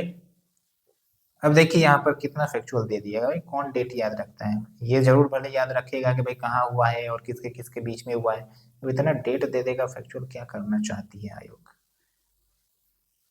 तो वैसे अगर देखें तो जो 10 तारीख है इंडिया और उज्बेकिस्तान के बीच में ये एक्सरसाइज है, और ये कब हुआ था? तो ये अप्रैल 15 से अप्रैल 28 के बीच में हुआ है। इसका वैसे राइट आंसर बी ही है, इसमें तो हम ज़्यादा दिमाग लगाएंगे नहीं, बस आप मैच कर लीजिए कि सही है या नहीं। उसके बाद देखिए नेक्स्ट क्वेश्चन है आपका सक्जम वैली को लेकर क्वेश्चन है, क्या स्टेटमेंट सही है कि नहीं? स्टेटमेंट 1 क्या बोल रहा है कि ये जो वैली है ये स्ट्रेटेजिक की रीजन है, जो अभी फिलहाल पॉक के एरिया में, पाकिस्तान ऑक्युपाइड कश्मीर में ये मौजूद है। स्टेटमेंट 2 क्या बोल रहा है, इंडिया ने प्रोटेस्ट भी जताया है क्योंकि यहाँ पर चाइना जो है वो इंफ्रास्ट्रक्चर डेवलपमेंट करने का प्रयास कर रही थी। तो भाई अगर पीओके में है और चाइना इस प्रकार का प्रयास करेगी तो इंडिया तो प्रोटेस्ट जताएगा ही ना, क्योंकि पीओके इंडिया का ही तो एरिया है, और वैसे ये पीओके में, तो दोनों स्टेटमेंट आपका सही है, ये ध्यान रखना है, काफी ज्यादा चर्चा में था सक्षम वैली। फिर अगर हम बात करें 114 नंबर क्वेश्चन की, तो फिर से क्रोनोलॉजी वाला क्वेश्चन आ गया। आप देखिए स्कीम है और बहुत सारे, हमको लगता है भाई 5-6 क्वेश्चन तो स्कीम वाले ही सिर्फ क्रोनोलॉजी ही पूछ रहे हैं। तो देखिए जो इंटीग्रेटेड रूरल डेवलपमेंट प्रोग्राम है 1978 के दौरान आया था वैसे, स्वर्ण जयंती ग्राम स्वरोजगार योजना, फिर national rural employment guarantee act, ये तो मनरेगा है 2005 में आया था, प्रधानमंत्री जन धन योजना 2015, तो उस हिसाब से आप अरेंज कर लीजिए। तो राइट आंसर आपका 1 2 3 4 ही है, पहला दूसरा तीसरा चौथा, सबसे लास्ट में आपका प्रधानमंत्री जन धन योजना ही आया था फाइनेंशियल इंक्लूजन के लिए। उसके बाद अगर हम बात करें क्वेश्चन नंबर 115 की तरफ, तो इकोनॉमिक ग्रोथ के रेफरेंस में कौन सा स्टेटमेंट करेक्ट है? तो देखिए 3 स्टेटमेंट दिए गए हैं। पहला, Indian economy under developed economy है। अब यहाँ अंडर डेवलप्ड का मतलब क्या है, इकोनॉमी अभी फुली डेवलप नहीं हुई, अभी प्रोग्रेसिंग है, ये ध्यान रखें। ठीक है, दूसरा क्या है, इंडियन इकोनॉमी मिक्स्ड इकोनॉमी है। तीसरा क्या है, जेएम कीन्स जो है वो फादर ऑफ इकोनॉमिक्स है। तो ये तो हम बचपन से ही पढ़ते आ रहे हैं कि भाई जेएम कीन्स नहीं, एडम स्मिथ जो है वो फादर ऑफ इकोनॉमिक्स है। तो इस हिसाब से आपका 3 तो हो गया आपका गलत, और आपका 2 तो वैसे सही है, तो इस हिसाब से आपका ऑप्शन ए करेक्ट हो गया। 1 और 2 भी सही है, 1 भी सही है। क्वेश्चन नंबर 116 की तरफ चलते हैं। 2 स्टेटमेंट दिया गया है और असर्शन में क्या है, the value of national currency determined by the demand and supply of foreign currency, उसको हम फ्लेक्सिबल एक्सचेंज रेट के कैटेगरी में रखते हैं। क्यों? अगर रीजन की बात करें तो demand and supply of the foreign currency is being determined by the central government. भाई आप देखिए ना, ये जो स्टेटमेंट है ना एक दूसरे के अपोजिट है। यहाँ पर बोल रहा है फ्लेक्सिबल एक्सचेंज रेट और ये डिमांड एंड सप्लाई पर, यानी कि गवर्नमेंट इसे रेगुलेट नहीं करती, और यहाँ पर रीजन दिया जा रहा है चूंकि ये सेंट्रल बैंक डिटरमाइन करती है। ठीक है, तो वैसे देखा जाए तो स्टेटमेंट दोनों करेक्ट है इंडिविजुअली, बट रीजन सही नहीं है, क्योंकि फ्लेक्सिबल में गवर्नमेंट रेगुलेट नहीं ही करती है। जो फिक्स एक्सचेंज रेट होता है उसमें गवर्नमेंट रेगुलेट करती है। तो ये स्टेटमेंट वैसे सही है, रीजन अपना सही है, demand and supply of the foreign currency वो सेंट्रल गवर्नमेंट डिटरमाइन करती है, लेकिन इसका रीजन नहीं है, इसीलिए आप देखेंगे आंसर सी होगा। R is not the correct explanation of A. फिर क्वेश्चन नंबर 117 की तरफ चले, 117, कंसिडर द फॉलोइंग इवेंट्स। यहाँ पर देखिए, यहाँ पर कुछ इवेंट दिए गए हैं, फिर से आपको क्रोनोलॉजी ही पूछेगा, नहीं क्रोनोलॉजी नहीं पूछा है। एक तो नेशनलाइजेशन ऑफ बैंक दिया है, दूसरा है आपका formation of regional rural banks, तीसरा है adoption of village by the bank branch जो विलेजेस को अडॉप्ट करती है पार्टिकुलर फोकस या डेवलपमेंट के लिए। तो कौन से इवेंट ने फाइनेंशियल इंक्लूजन किया है, यानी कि लोगों के बैंक खाते खुलाना, लोगों को ट्रांजेक्शन करना सिखाना बैंकों से, ये सब है ना। तो कुछ हो या ना हो भाई, ये तो जरूर आपको पता होगा कि नेशनलाइजेशन ऑफ बैंक करने का ऑब्जेक्टिव ही यही था कि जो गरीब वंचित है उनको भी खाते हों, वो भी फाइनेंशियल अकाउंट्स रख सके, ठीक है। नहीं तो प्राइवेट बैंक सब क्या है, मोस्टली वो विलेज एरिया में जाते नहीं है, ये भी एक कारण था। हालांकि रीजनल रूरल बैंक्स काम ही है कि भाई जो रूरल एरिया जो वहाँ पर उनको लोन वोन पहुँचाया जाए, तो ये भी है। फिर विलेज के adoption by the bank branches, ये भी होगा, तो तीनों आंसर है।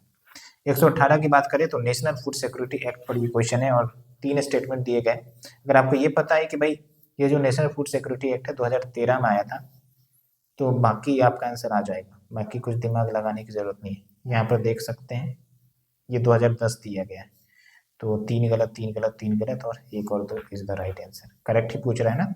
हाँ, 118 हो गया। फिर 119 की तरफ चलते हैं, फिर से असर्शन और रीजन वाला क्वेश्चन है। देखिए, there is positive relationship between human development index and sustainable development goal ranking of Indian state, यानी कि ह्यूमन डेवलपमेंट इंडेक्स जिस राज्य का अच्छा है उस राज्य में सस्टेनेबल डेवलपमेंट गोल्स भी अच्छे हैं, रैंकिंग अच्छी है। क्यों?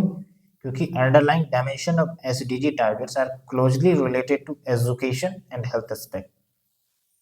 कि भाई अब जैसे यहाँ पर देखिए, जो एसडीजी टारगेट्स दिए गए हैं,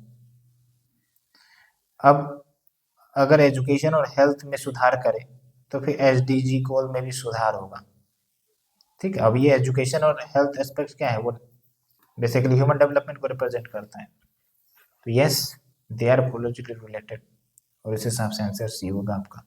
फिर 120 की तरफ चले हम, तो आप देखिए लिस्ट 1 लिस्ट 2 रैंकिंग पूछा जा रहा है रेमिटेंसेस, यानी कि बाहर से जो विदेशों से पैसे आते हैं, जो हम किसी देश के नागरिक दूसरे देश में जाके जो कमाते हैं वो पैसे अपने देश में भेजते हैं, उसको रेमिटेंस कहते हैं। तो उसमें रैंकिंग क्या है, तो ये तो बहुत बार आपने पढ़ा होगा कि इंडिया का रैंकिंग नंबर 1 है वर्ल्ड में। अभी मोदी जी कुवैत गए हैं तो वहां पर भी इस स्टेटमेंट को उन्होंने बोला था। और जो दूसरा है नंबर पर है मैक्सिको। तो अगर बस ये दोनों पता है तो काम हो जाएगा। तो ए का हो गया 2, बस एक भी पता हो तब भी चल जाएगा, और सी का हो गया 1, तो सी का 1 यही है। क्वेश्चन नंबर 21 121 की तरफ चलते हैं। फिर से स्टेट दिया गया है और रैंकिंग दी गई है according to the expenditure on infrastructure, की इंफ्रास्ट्रक्चर पर किसने कितना खर्च किया है। तो ये न्यूज में भी आया था। वैसे वैसे महाराष्ट्र देखिए फर्स्ट है कि सेकंड है, उत्तर प्रदेश तमिलनाडु कर्नाटका, तो रैंकिंग में अरेंज करना है। तो वैसे ये जरूर आपको पता होगा, आपने पढ़ा भी होगा यूपी के करंट अफेयर्स में, कि सबसे ज्यादा इंफ्रास्ट्रक्चर पर खर्च जो है वो उत्तर प्रदेश सरकार ही कर रही है। आप देखें इतने सारे एयरपोर्ट, फिर अयोध्या रीडेवलपमेंट प्लान, वो सब है। तो ये हो गया आपका P is the right answer, ठीक है। उसके बाद चलते हैं हम अपने अगले क्वेश्चन की तरफ, that is question number 122। 2 statement दिए गए हैं, असर्शन और रीजन में आपको दिमाग लगाना है। यहाँ पर देखिए क्या बोला गया है, इमरजेंसी का टॉपिक है ये। Article 352 deals with declaration of emergency. बिल्कुल भाई, 352 है या फिर 356 है या फिर 360 है, सभी इमरजेंसी की बात करते हैं। क्यों? क्योंकि भाई इमरजेंसी कहीं कभी भी हो सकती है, ठीक है। तो अगर थोड़ा सा दिमाग लगाएं, मतलब ये बोला जा रहा है कि आर्टिकल 352 इसलिए इमरजेंसी का प्रोविजन डाला गया क्योंकि इमरजेंसी कभी भी हो सकती है, ठीक है। तो ऐसे तो मेरे ख्याल से ये दोनों स्टेटमेंट सही है, इसलिए इमरजेंसी का प्रोविजन लाया गया क्योंकि emergency can take place at any time. फिर देखिए क्वेश्चन नंबर 123 जो कि इजी ही है, which of the following statements are correct regarding ICT based e governance. तो ई गवर्नेंस के फीचर पर क्वेश्चन पूछा गया है। क्या क्वेश्चन है देखिए, अब तारीफ करना है तो देखिए कहाँ पर तारीफ हो रही है, वही आंसर हो जाएगा आपका। E governance reduces the transparency of the government. भाई ये तारीफ नहीं है तो भाई क्रिटिसाइज कर रहा है, तो गलत ही होगा। ट्रांसपेरेंसी बढ़ाता है, घटाता नहीं है, एक गलत। उसके बाद क्या है, reduce the cost of government, ये तारीफ की जा रही है भाई, तो दो सही है, वैसे दो तीनों में। उसके बाद देखिए increases the citizens input into the government, government को ज्यादा जानकारी मिलती है। उसके बाद देखिए ई गवर्नेंस इंक्रीजेज ब्यूरोक्रेटिक रेटिज्म, ना भाई सब कुछ डिजिटल होता है ना, तो इन्फॉर्मेशन अवेलेबल होती है, तो चार गलत है, तो इस हिसाब से आंसर 2 और 3 हो गया। फिर देखिए एक अच्छा क्वेश्चन है, वैसे इसमें मैं भी कंफ्यूज हो गया था, तो मुझे भी सर्च करना पड़ा कि भाई क्या सत्य बात है। क्या क्वेश्चन है, UPSC derives its function from which of the following sources. पहला कॉन्स्टिट्यूशन, पार्लियामेंट्री लॉ, दूसरा, तीसरा एग्जीक्यूटिव रूल्स एंड ऑर्डर्स, चौथा कन्वेंशन। तो कॉन्स्टिट्यूशन तो फिक्स था क्योंकि यूपीएससी कॉन्स्टिट्यूशनल बॉडी है, जबकि एक तो सब में दिया गया है। और देखिए इसमें आंसर जो है ना 1 भी है, लेकिन जब मैंने कुछ सोर्सेस तलाशने की कोशिश की तो 2-3 जगह पर मुझे ये तीनों भी मिले। तो अब देखिए आयोग क्या इससे सही मानती है, क्योंकि कभी कभी क्या है ना, पार्लियामेंट्री लॉज के माध्यम से भी यूपीएससी को आ, आ, कुछ एक्स्ट्रा फंक्शन दिया जा सकता है, क्योंकि पार्लियामेंट के पास तो अधिकार है ही ना, तो इसलिए ज़्यादा चांसेस है कि 1 2 3 4 ही होंगे। वैसे आप अपने ओपिनियन जरूर बताएं। उसके बाद चलते हैं question number next. Question number छुपा हुआ है भाई, 123 थे ना, 124 125 है ये, तो बस 25 क्वेश्चन और बचेगा। देखिए आप इलेक्शन कमीशन कौन से आर्टिकल है, national commission for schedule caste, फिर फाइनेंस कमीशन, फिर national commission for backward class, कौन से आर्टिकल सही मैच है बॉडी के साथ। तो इसमें भी कंफ्यूजन है वैसे, क्योंकि मैंने चेक किया है और जहाँ तक मुझे भी पता है कोई भी आर्टिकल इसमें डायरेक्टली मैच नहीं कर रहे, क्योंकि इलेक्शन कमीशन का तो 124 के आसपास आता है, शेड्यूल कास्ट का ये तो 148 सीएजी का है, फाइनेंस कमीशन 280 होता है, national commission for backward classes वैसे तो 338 बी है, तो इससे रिलेटेड है, तो इसलिए हायर चांसेस की यही आंसर होगा। उसके बाद देखिए यहाँ पर फिर से कोर्ट केसेस को क्रोनोलॉजिकल सीक्वेंस में अरेंज करने की बात पूछी जा रही है। तो ये थोड़ा सा डेट अगर याद है तो काम चल जाएगा आपको। कुछ कुछ केस तो आपको जरूर पता होंगे, जैसे केशवानंद भारती केस 1973 था, जो शंकरी प्रसाद केस है आई थिंक कि 1951 का ही केस था ये। फिर देखिए गोलकनाथ केस 1967 का था, तो अगर ये पता है तो आपको आंसर आ जाएगा 1 2 3 4। ठीक है, फिर चलते हैं अगले क्वेश्चन की तरफ। क्वेश्चन नंबर 127, अमेंडमेंट्स और ईयर को मैच करना है। तो भाई ये सिंपल है, अगर ये पता है कि 42nd अमेंडमेंट जो है 1976 में आया था, तो 1 का 3 हो गया, 1 का 3 बस एक ही चाहिए, बाकी सब सही है। क्वेश्चन नंबर 128 में चलते हैं।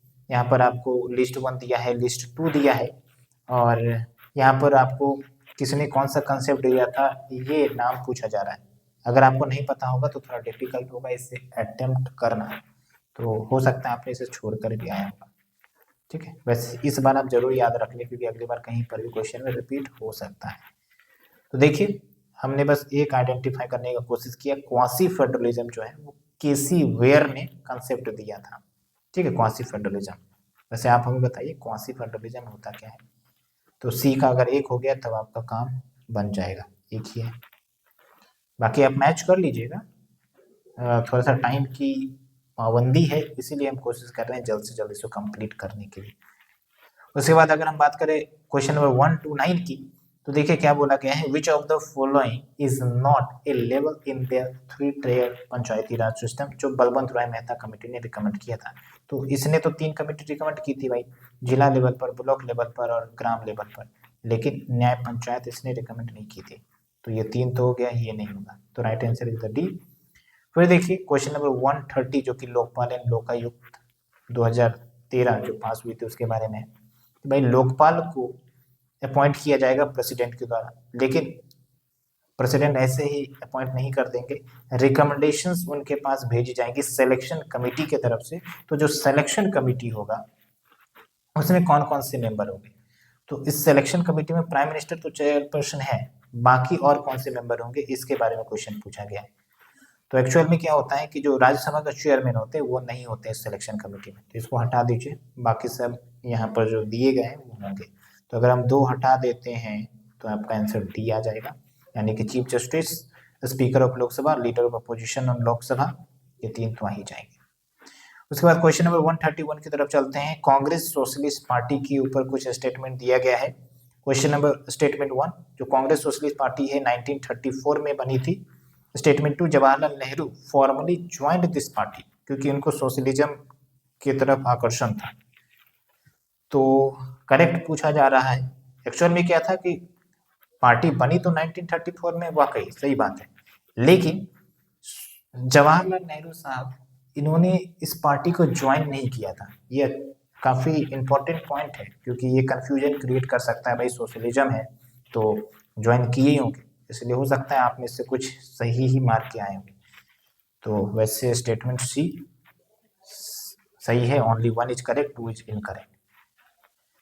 फिर देखिए question number 132, consider the following events and arrange them in the chronological order.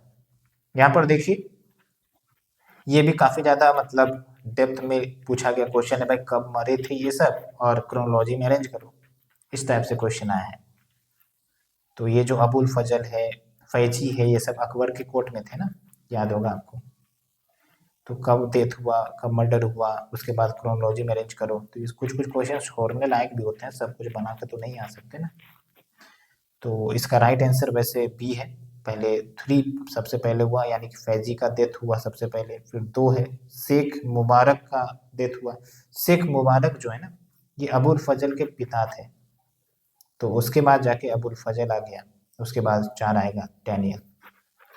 उसके बाद क्वेश्चन नंबर 133 की बात करें, फिर से क्रोनोलॉजी वाला इश्यू आ गया है, और इसमें भी देखिए काफी ज्यादा नजदीक में फैक्ट्स को लाकर क्वेश्चन पूछा गया है।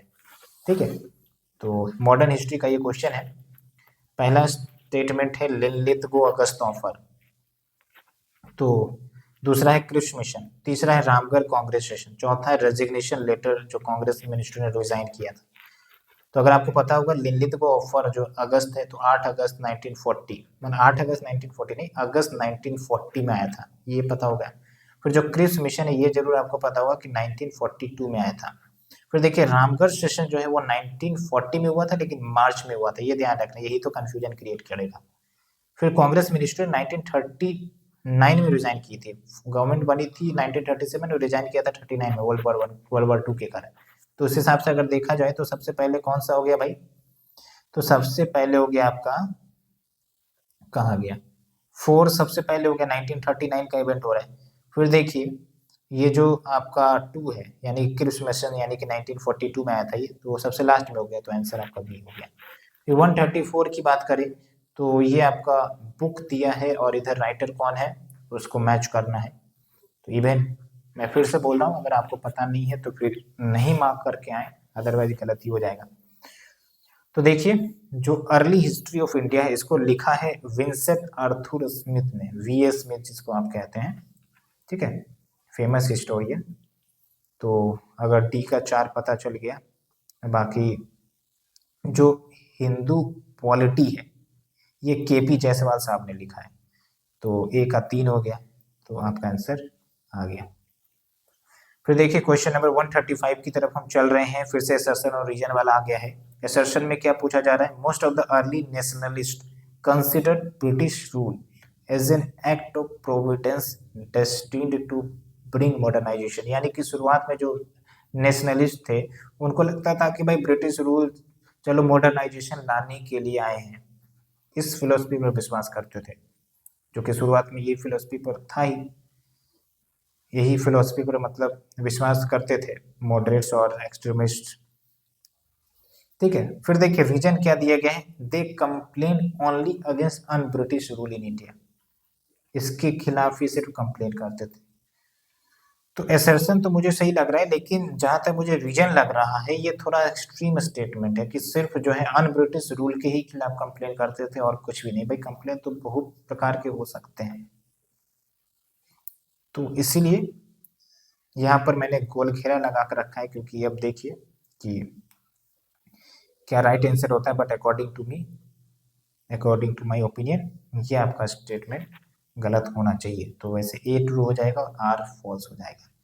फिर देखिए 136 क्वेश्चन नंबर पर हम आ गए हैं। Which of the following statement is not correct about William A J Archbold? कौन सा स्टेटमेंट सही नहीं है? ये जो है ना बहुत सारे कॉलेज के प्रिंसिपल रहे हैं, तो अब इसमें से किस कॉलेज के प्रिंसिपल नहीं रहे वही छांटना है, मतलब करेक्ट नहीं है। तो देखिए principle of government college Dhaka सही है। Principle of Mohammedan Anglo oriental college Aligarh ये भी सही है। मुईर सेंट्रल कॉलेज इलाहाबाद इसके भी प्रिंसिपल थे, लेकिन इसके प्रिंसिपल नहीं थे। Principle of Lahore college Lahore, तो इसलिए ये इनकरेक्ट स्टेटमेंट हो गया। ठीक है, अब ये काफ़ी ज़्यादा फैक्चुअल है, इतने डेप्थ में फैक्ट इकट्ठा करना बड़ा मुश्किल होता है, आपके डायरेक्ट सोर्सेस में भी विजिबल नहीं होते हैं, जाके इनकी ऐसे या बायोग्राफी पढ़ेंगे तब आपको पता चलेगा। अगर PYQ में पूछा गया तब भले चांस बनता है। फिर चलिए क्वेश्चन नंबर 137 की तरफ चलते हैं। यहाँ पर भी क्रोनोलॉजी वाला आ गया है, अरेंज करने के लिए पूछा जा रहा है। From earliest to later, Vellore mutiny, death of Nana Fernandes, recall of Wellesley, Anglo Nepalese war. तो आप यहाँ पर देखिए, अगर ये पता है कि वेलोर म्यूटिनी जो है 1806 में हुआ था, ये तो जरूर पता होगा। एंग्लो नेपालीज वॉर 1814 में हुआ था।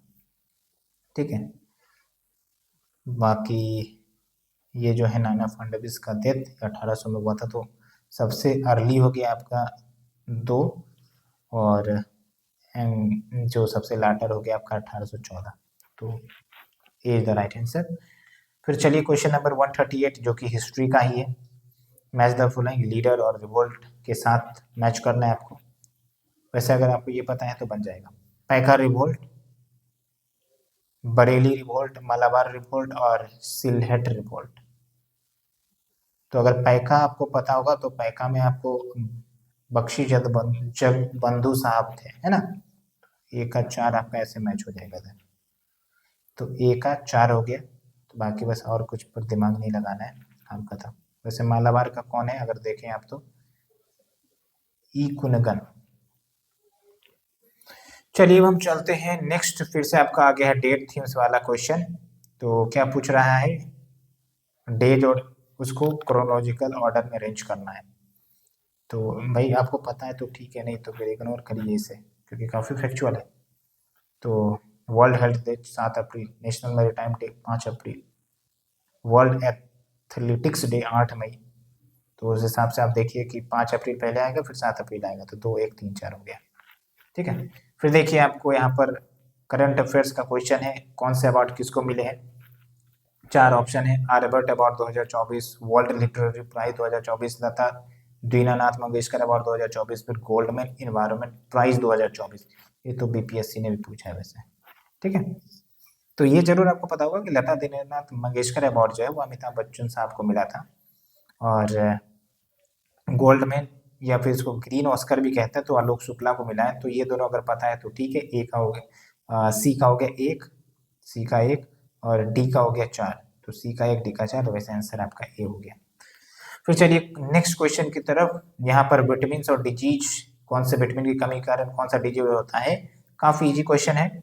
विटामिन ए जो आंख से रिलेटेड है, तो ब्लाइंडनेस वाला इश्यू हो गया। विटामिन बी फेमस आप पढ़ते हैं बेरी बेरी। सी कर्वी, डी रिकेट्स धूप की कमी के कारण। तो उस हिसाब से आपका आंसर बी हो गया। उसके बाद चलिए क्वेश्चन नंबर 142 की तरफ हम चल रहे हैं। Consider the following statement with reference to the special officer for linguistic minority.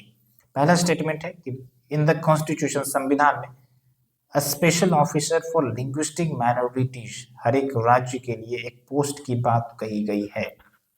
दूसरा स्टेटमेंट क्या बोला है कि एक नया आर्टिकल 350B ऐड किया गया बाय 9th कॉन्स्टिट्यूशनल अमेंडमेंट। तो एक्चुअल में द स्टेटमेंट 1 इज करेक्ट कि संविधान में ये प्रोविजन है। तभी तो आप देखेंगे कि एक आर्टिकल भी है 350B जो कि special officer for linguistic minorities के लिए ही है। हालांकि ये जो अमेंडमेंट दिया गया है ना, ये गलत है, ये 9th नहीं है, ये दूसरा अमेंडमेंट है। I think I am not recalling right now, but 9th तो नहीं है, इसलिए option C is the right option, statement 1 is the only right answer. फिर देखिए क्वेश्चन नंबर 143 जो कि क्या पूछा गया है कि इनमें से दिए गए कीवर्ड्स में कौन सा कंकरेंट लिस्ट में आता है। तो एक है आपका ट्रेड एंड कॉमर्स, दूसरा एडल्ट्रेशन ऑफ गुड्स, तीसरा है सक्सेशन। तो भाई ट्रेड एंड कॉमर्स लॉजिकली सोचेंगे तो क्या है कि ये स्टेट और सेंट्रल गवर्नमेंट दोनों इसको रेगुलेट करती है, तो ये तो कंकरेंट में आएंगे। तो वैसे कंकरेंट में ये नहीं होगा, तो बाकी ये तीनों है, सक्सेशन का भी जो है आपका कंकरेंट में ही आता है। तो all these statements is correct. उसके बाद देखिए फातिमा बीबी जो कि काफ़ी ज़्यादा चर्चा में थी, इनके बारे में कुछ स्टेटमेंट्स दिए गए हैं, अभी हाल फिलहाल में इनकी मृत्यु भी हुई है। तो पहला स्टेटमेंट क्या कह रहा है कि फर्स्ट वुमेन जज of the supreme court of India. दूसरा क्या है कि इन्होंने केरला के गवर्नर के रूप में सर्व किया। तीसरा स्टेटमेंट क्या है, first Muslim women to enter into the higher judiciary. वैसे पहला और तीसरा तो आपको खुद आंसर दे रहा है कि भाई पहला तीसरा कॉमन ही है, लेकिन दूसरा जो है ना वो गलत है, क्योंकि केरला के नहीं तमिलनाडु के गवर्नर थी ये, तो उस हिसाब से आपका B is the right answer. फिर चलते हैं क्वेश्चन नंबर 145 की तरफ। National intellectual property rights policy के रेफरेंस में कुछ स्टेटमेंट दिए गए हैं। पहला स्टेटमेंट क्या बोल रहा है कि भाई ये जो पॉलिसी है इंटेलेक्चुअल प्रॉपर्टी वाली, तो ये भारत की जो कमिटमेंट है दोहा डेवलपमेंट एजेंडा और trips agreement, trade related intellectual property agreement, उसको रीइटरेट करता है, उसके बातों को इम्प्लीमेंट करने का प्रयास करता है। दूसरा स्टेटमेंट क्या बोल रहा है कि हमारे देश में जो नोडल एजेंसी है जो इंटेलेक्चुअल प्रॉपर्टी को रेगुलेट करती है वो है आपका DPIIT, department of industrial policy and promotion, है ना, DIPP बेसिकली, DPIIT नहीं बोल रहा हूँ। तो yes, both the statement is correct, DIPP he regulate करता है और ट्रिप्स वही IPR से ही रिलेट है, तो दोनों स्टेटमेंट आपका सही हो गया। अब चलते हैं, सिर्फ 5 क्वेश्चन बचे हैं, जल्द से जल्द हम खत्म करेंगे, जो कि काफी इजी है। 146 विच amendment act deals with local governance institution. तो भाई बहुत बार आपने पढ़ा होगा कि 73 एंड 74 जो कि पंचायती एंड म्यूनिसिपैलिटीज दोनों के लिए अमेंडमेंट एक्ट लाए गए थे कॉन्स्टिट्यूशनल स्टेटस देने के लिए। फिर क्वेश्चन नंबर 147 की तरफ चलते हैं। तो एक तो ऑथर का नाम दिया गया है और दूसरी तरफ बुक्स दिए गए हैं, तो मैच द फॉलोइंग करना है। तो अगर पता है तो ठीक है, नहीं पता है तो आप इग्नोर कर सकते हैं। हालांकि इसका राइट आंसर है ऑप्शन ए। और लालन जी गोपाल इन्होंने कौन सा बुक लिखा है, the economic life of northern India. उसके बाद चलते हैं क्वेश्चन नंबर 148 की तरफ। देखिए स्टेटमेंट 1 क्या बोल रहा है, कुंवर सिंह जो कि जगदीशपुर के लैंडलॉर्ड थे, जमींदार इन बिहार, इन्होंने ब्रिटिश के खिलाफ रिबेल किया, विद्रोह किया। ये तो बिहार के स्टूडेंट्स बहुत बार इसे पढ़ते भी होंगे। स्टेटमेंट 2 क्या बोल रहा है, लॉर्ड डलहौजी इन्होंने क्या किया कि जो रानी लक्ष्मीबाई की एडॉप्टेड सन थे जिनको गोद लिया गया था, तो उनको राजगद्दी के लिए सपोर्ट किया। तो सपोर्ट नहीं किया था ना, इनका तो कहना ही था कि भाई अगर एडॉप्टेड सन होगा तो उसको राजगद्दी पर बैठाया नहीं जाएगा, पब्लिक वेल्थ इसको नहीं दिया जाएगा, इसलिए तो विरोध भी हुआ था। तो दो गलत है, तो पहला स्टेटमेंट वैसे सही है, तो राइट आंसर इज सी। फिर हम चलते हैं अपने अगले क्वेश्चन की तरफ, हिस्ट्री का ही है, क्रोनोलॉजिकल ऑर्डर में अरेंज करना है जो भी फॉरेन ट्रेवलर्स हैं। तो आइशांग, अल बुरूनी, वेनसांग, फाहियन, तो सबसे पहले कौन आया था भाई इन सब में, आपको पता होगा, फाहियन आए थे, फिर वेनसांग आया था हर्षवर्धना के पीरियड में, फिर आइशांग आए थे, फिर आपका अल बुरूनी आया था। तो अब 4 और 1 हो गया आपका, तो 4 सबसे पहले, 4 सबसे पहले और 2 सबसे बाद में, अल बुरूनी सबसे बाद में। किसके समय काल में वैसे अल बुरूनी आए थे, शायद मोहम्मद बिन तुगलक ही था, अल बिरूनी बिन तुगलक, हाँ। उसके बाद लास्ट क्वेश्चन है हमारा क्वेश्चन नंबर 150, जो कि आपका कंप्लीट होने वाला है पूरा आंसर। तो देखिए असर्शन रीजन वाला ही है, Balban made his government form and centralised all the authority in his hands. यानी कि ये बोल रहा है कि बलबन ने सारे पावर अपने हाथ में ले लिया था, सेंट्रलाइज कर लिया था पावर को। कारण क्या था? क्योंकि वो जो है नॉर्थ वेस्ट फ्रंटियर, यानी कि जो आप देखते हैं अगर भारत का अगर मैप देखें, ठीक है, तो ये जो आपका इधर वाला रीजन है पाकिस्तान वाला, तो ये पहले जो है ना इधर से काफ़ी ज़्यादा फॉरेनर्स आते थे, मतलब इन्वेडर्स भी आते थे, ठीक है, क्योंकि काफ़ी ज़्यादा ओपन था रूट, तो प्रोटेक्ट करना चाहते थे अगेंस्ट द मंगोल इन्वेजन, इसलिए इन्होंने सेंट्रलाइज किया। तो भाई सेंट्रलाइज का मतलब तो यही है ना कि पावर अपने हाथ में कंट्रोल कर लो, ताकि कोई घुसपैठिया जो है हमारे खिलाफ कुछ कर ना सके। तो असर्शन भी सही है और रीजन भी सही है, और बलबन ने यही किन्सी रूल दिया था ना, आयरन बॉर्डर पॉलिसी भी बलबन ने ही लेकर आया था, काफी तगड़े रूलर थे वैसे। तो कुल मिलाकर आपका 150 क्वेश्चन यहाँ पर समाप्त होता है, और आप हमें बताइए कि आप कितना स्कोर कर रहे हैं। सिर्फ दो क्वेश्चन या 3 क्वेश्चन पर मैंने गोल घेरा लगाया है, क्योंकि उसके आंसर्स हमें करेक्टली नहीं मिल रहे थे, कंफ्यूजिंग आंसर थे, इसलिए I try to ignore that, ताकि बाद में इंफॉर्मेशन अपडेट करने के बाद मैं आपको अपडेट कर दूं। सो आप अपने स्कोर हमें कमेंट सेक्शन में बता सकते हैं। थैंक यू फ्रेंड्स, जरूर साझा करें आप अपने ओपिनियन कैसा लगा, और अगर आपको हमारा इनिशिएटिव अच्छा लगा है तो फिर आप हमारे चैनल से जुड़ सकते हैं, and we will be providing you the various preparation courses जो कि चल भी रहे हैं, तो आप उसे ज्वाइन भी कर सकते हैं if you are preparing for the UPSC. Thank you very much for the discussion.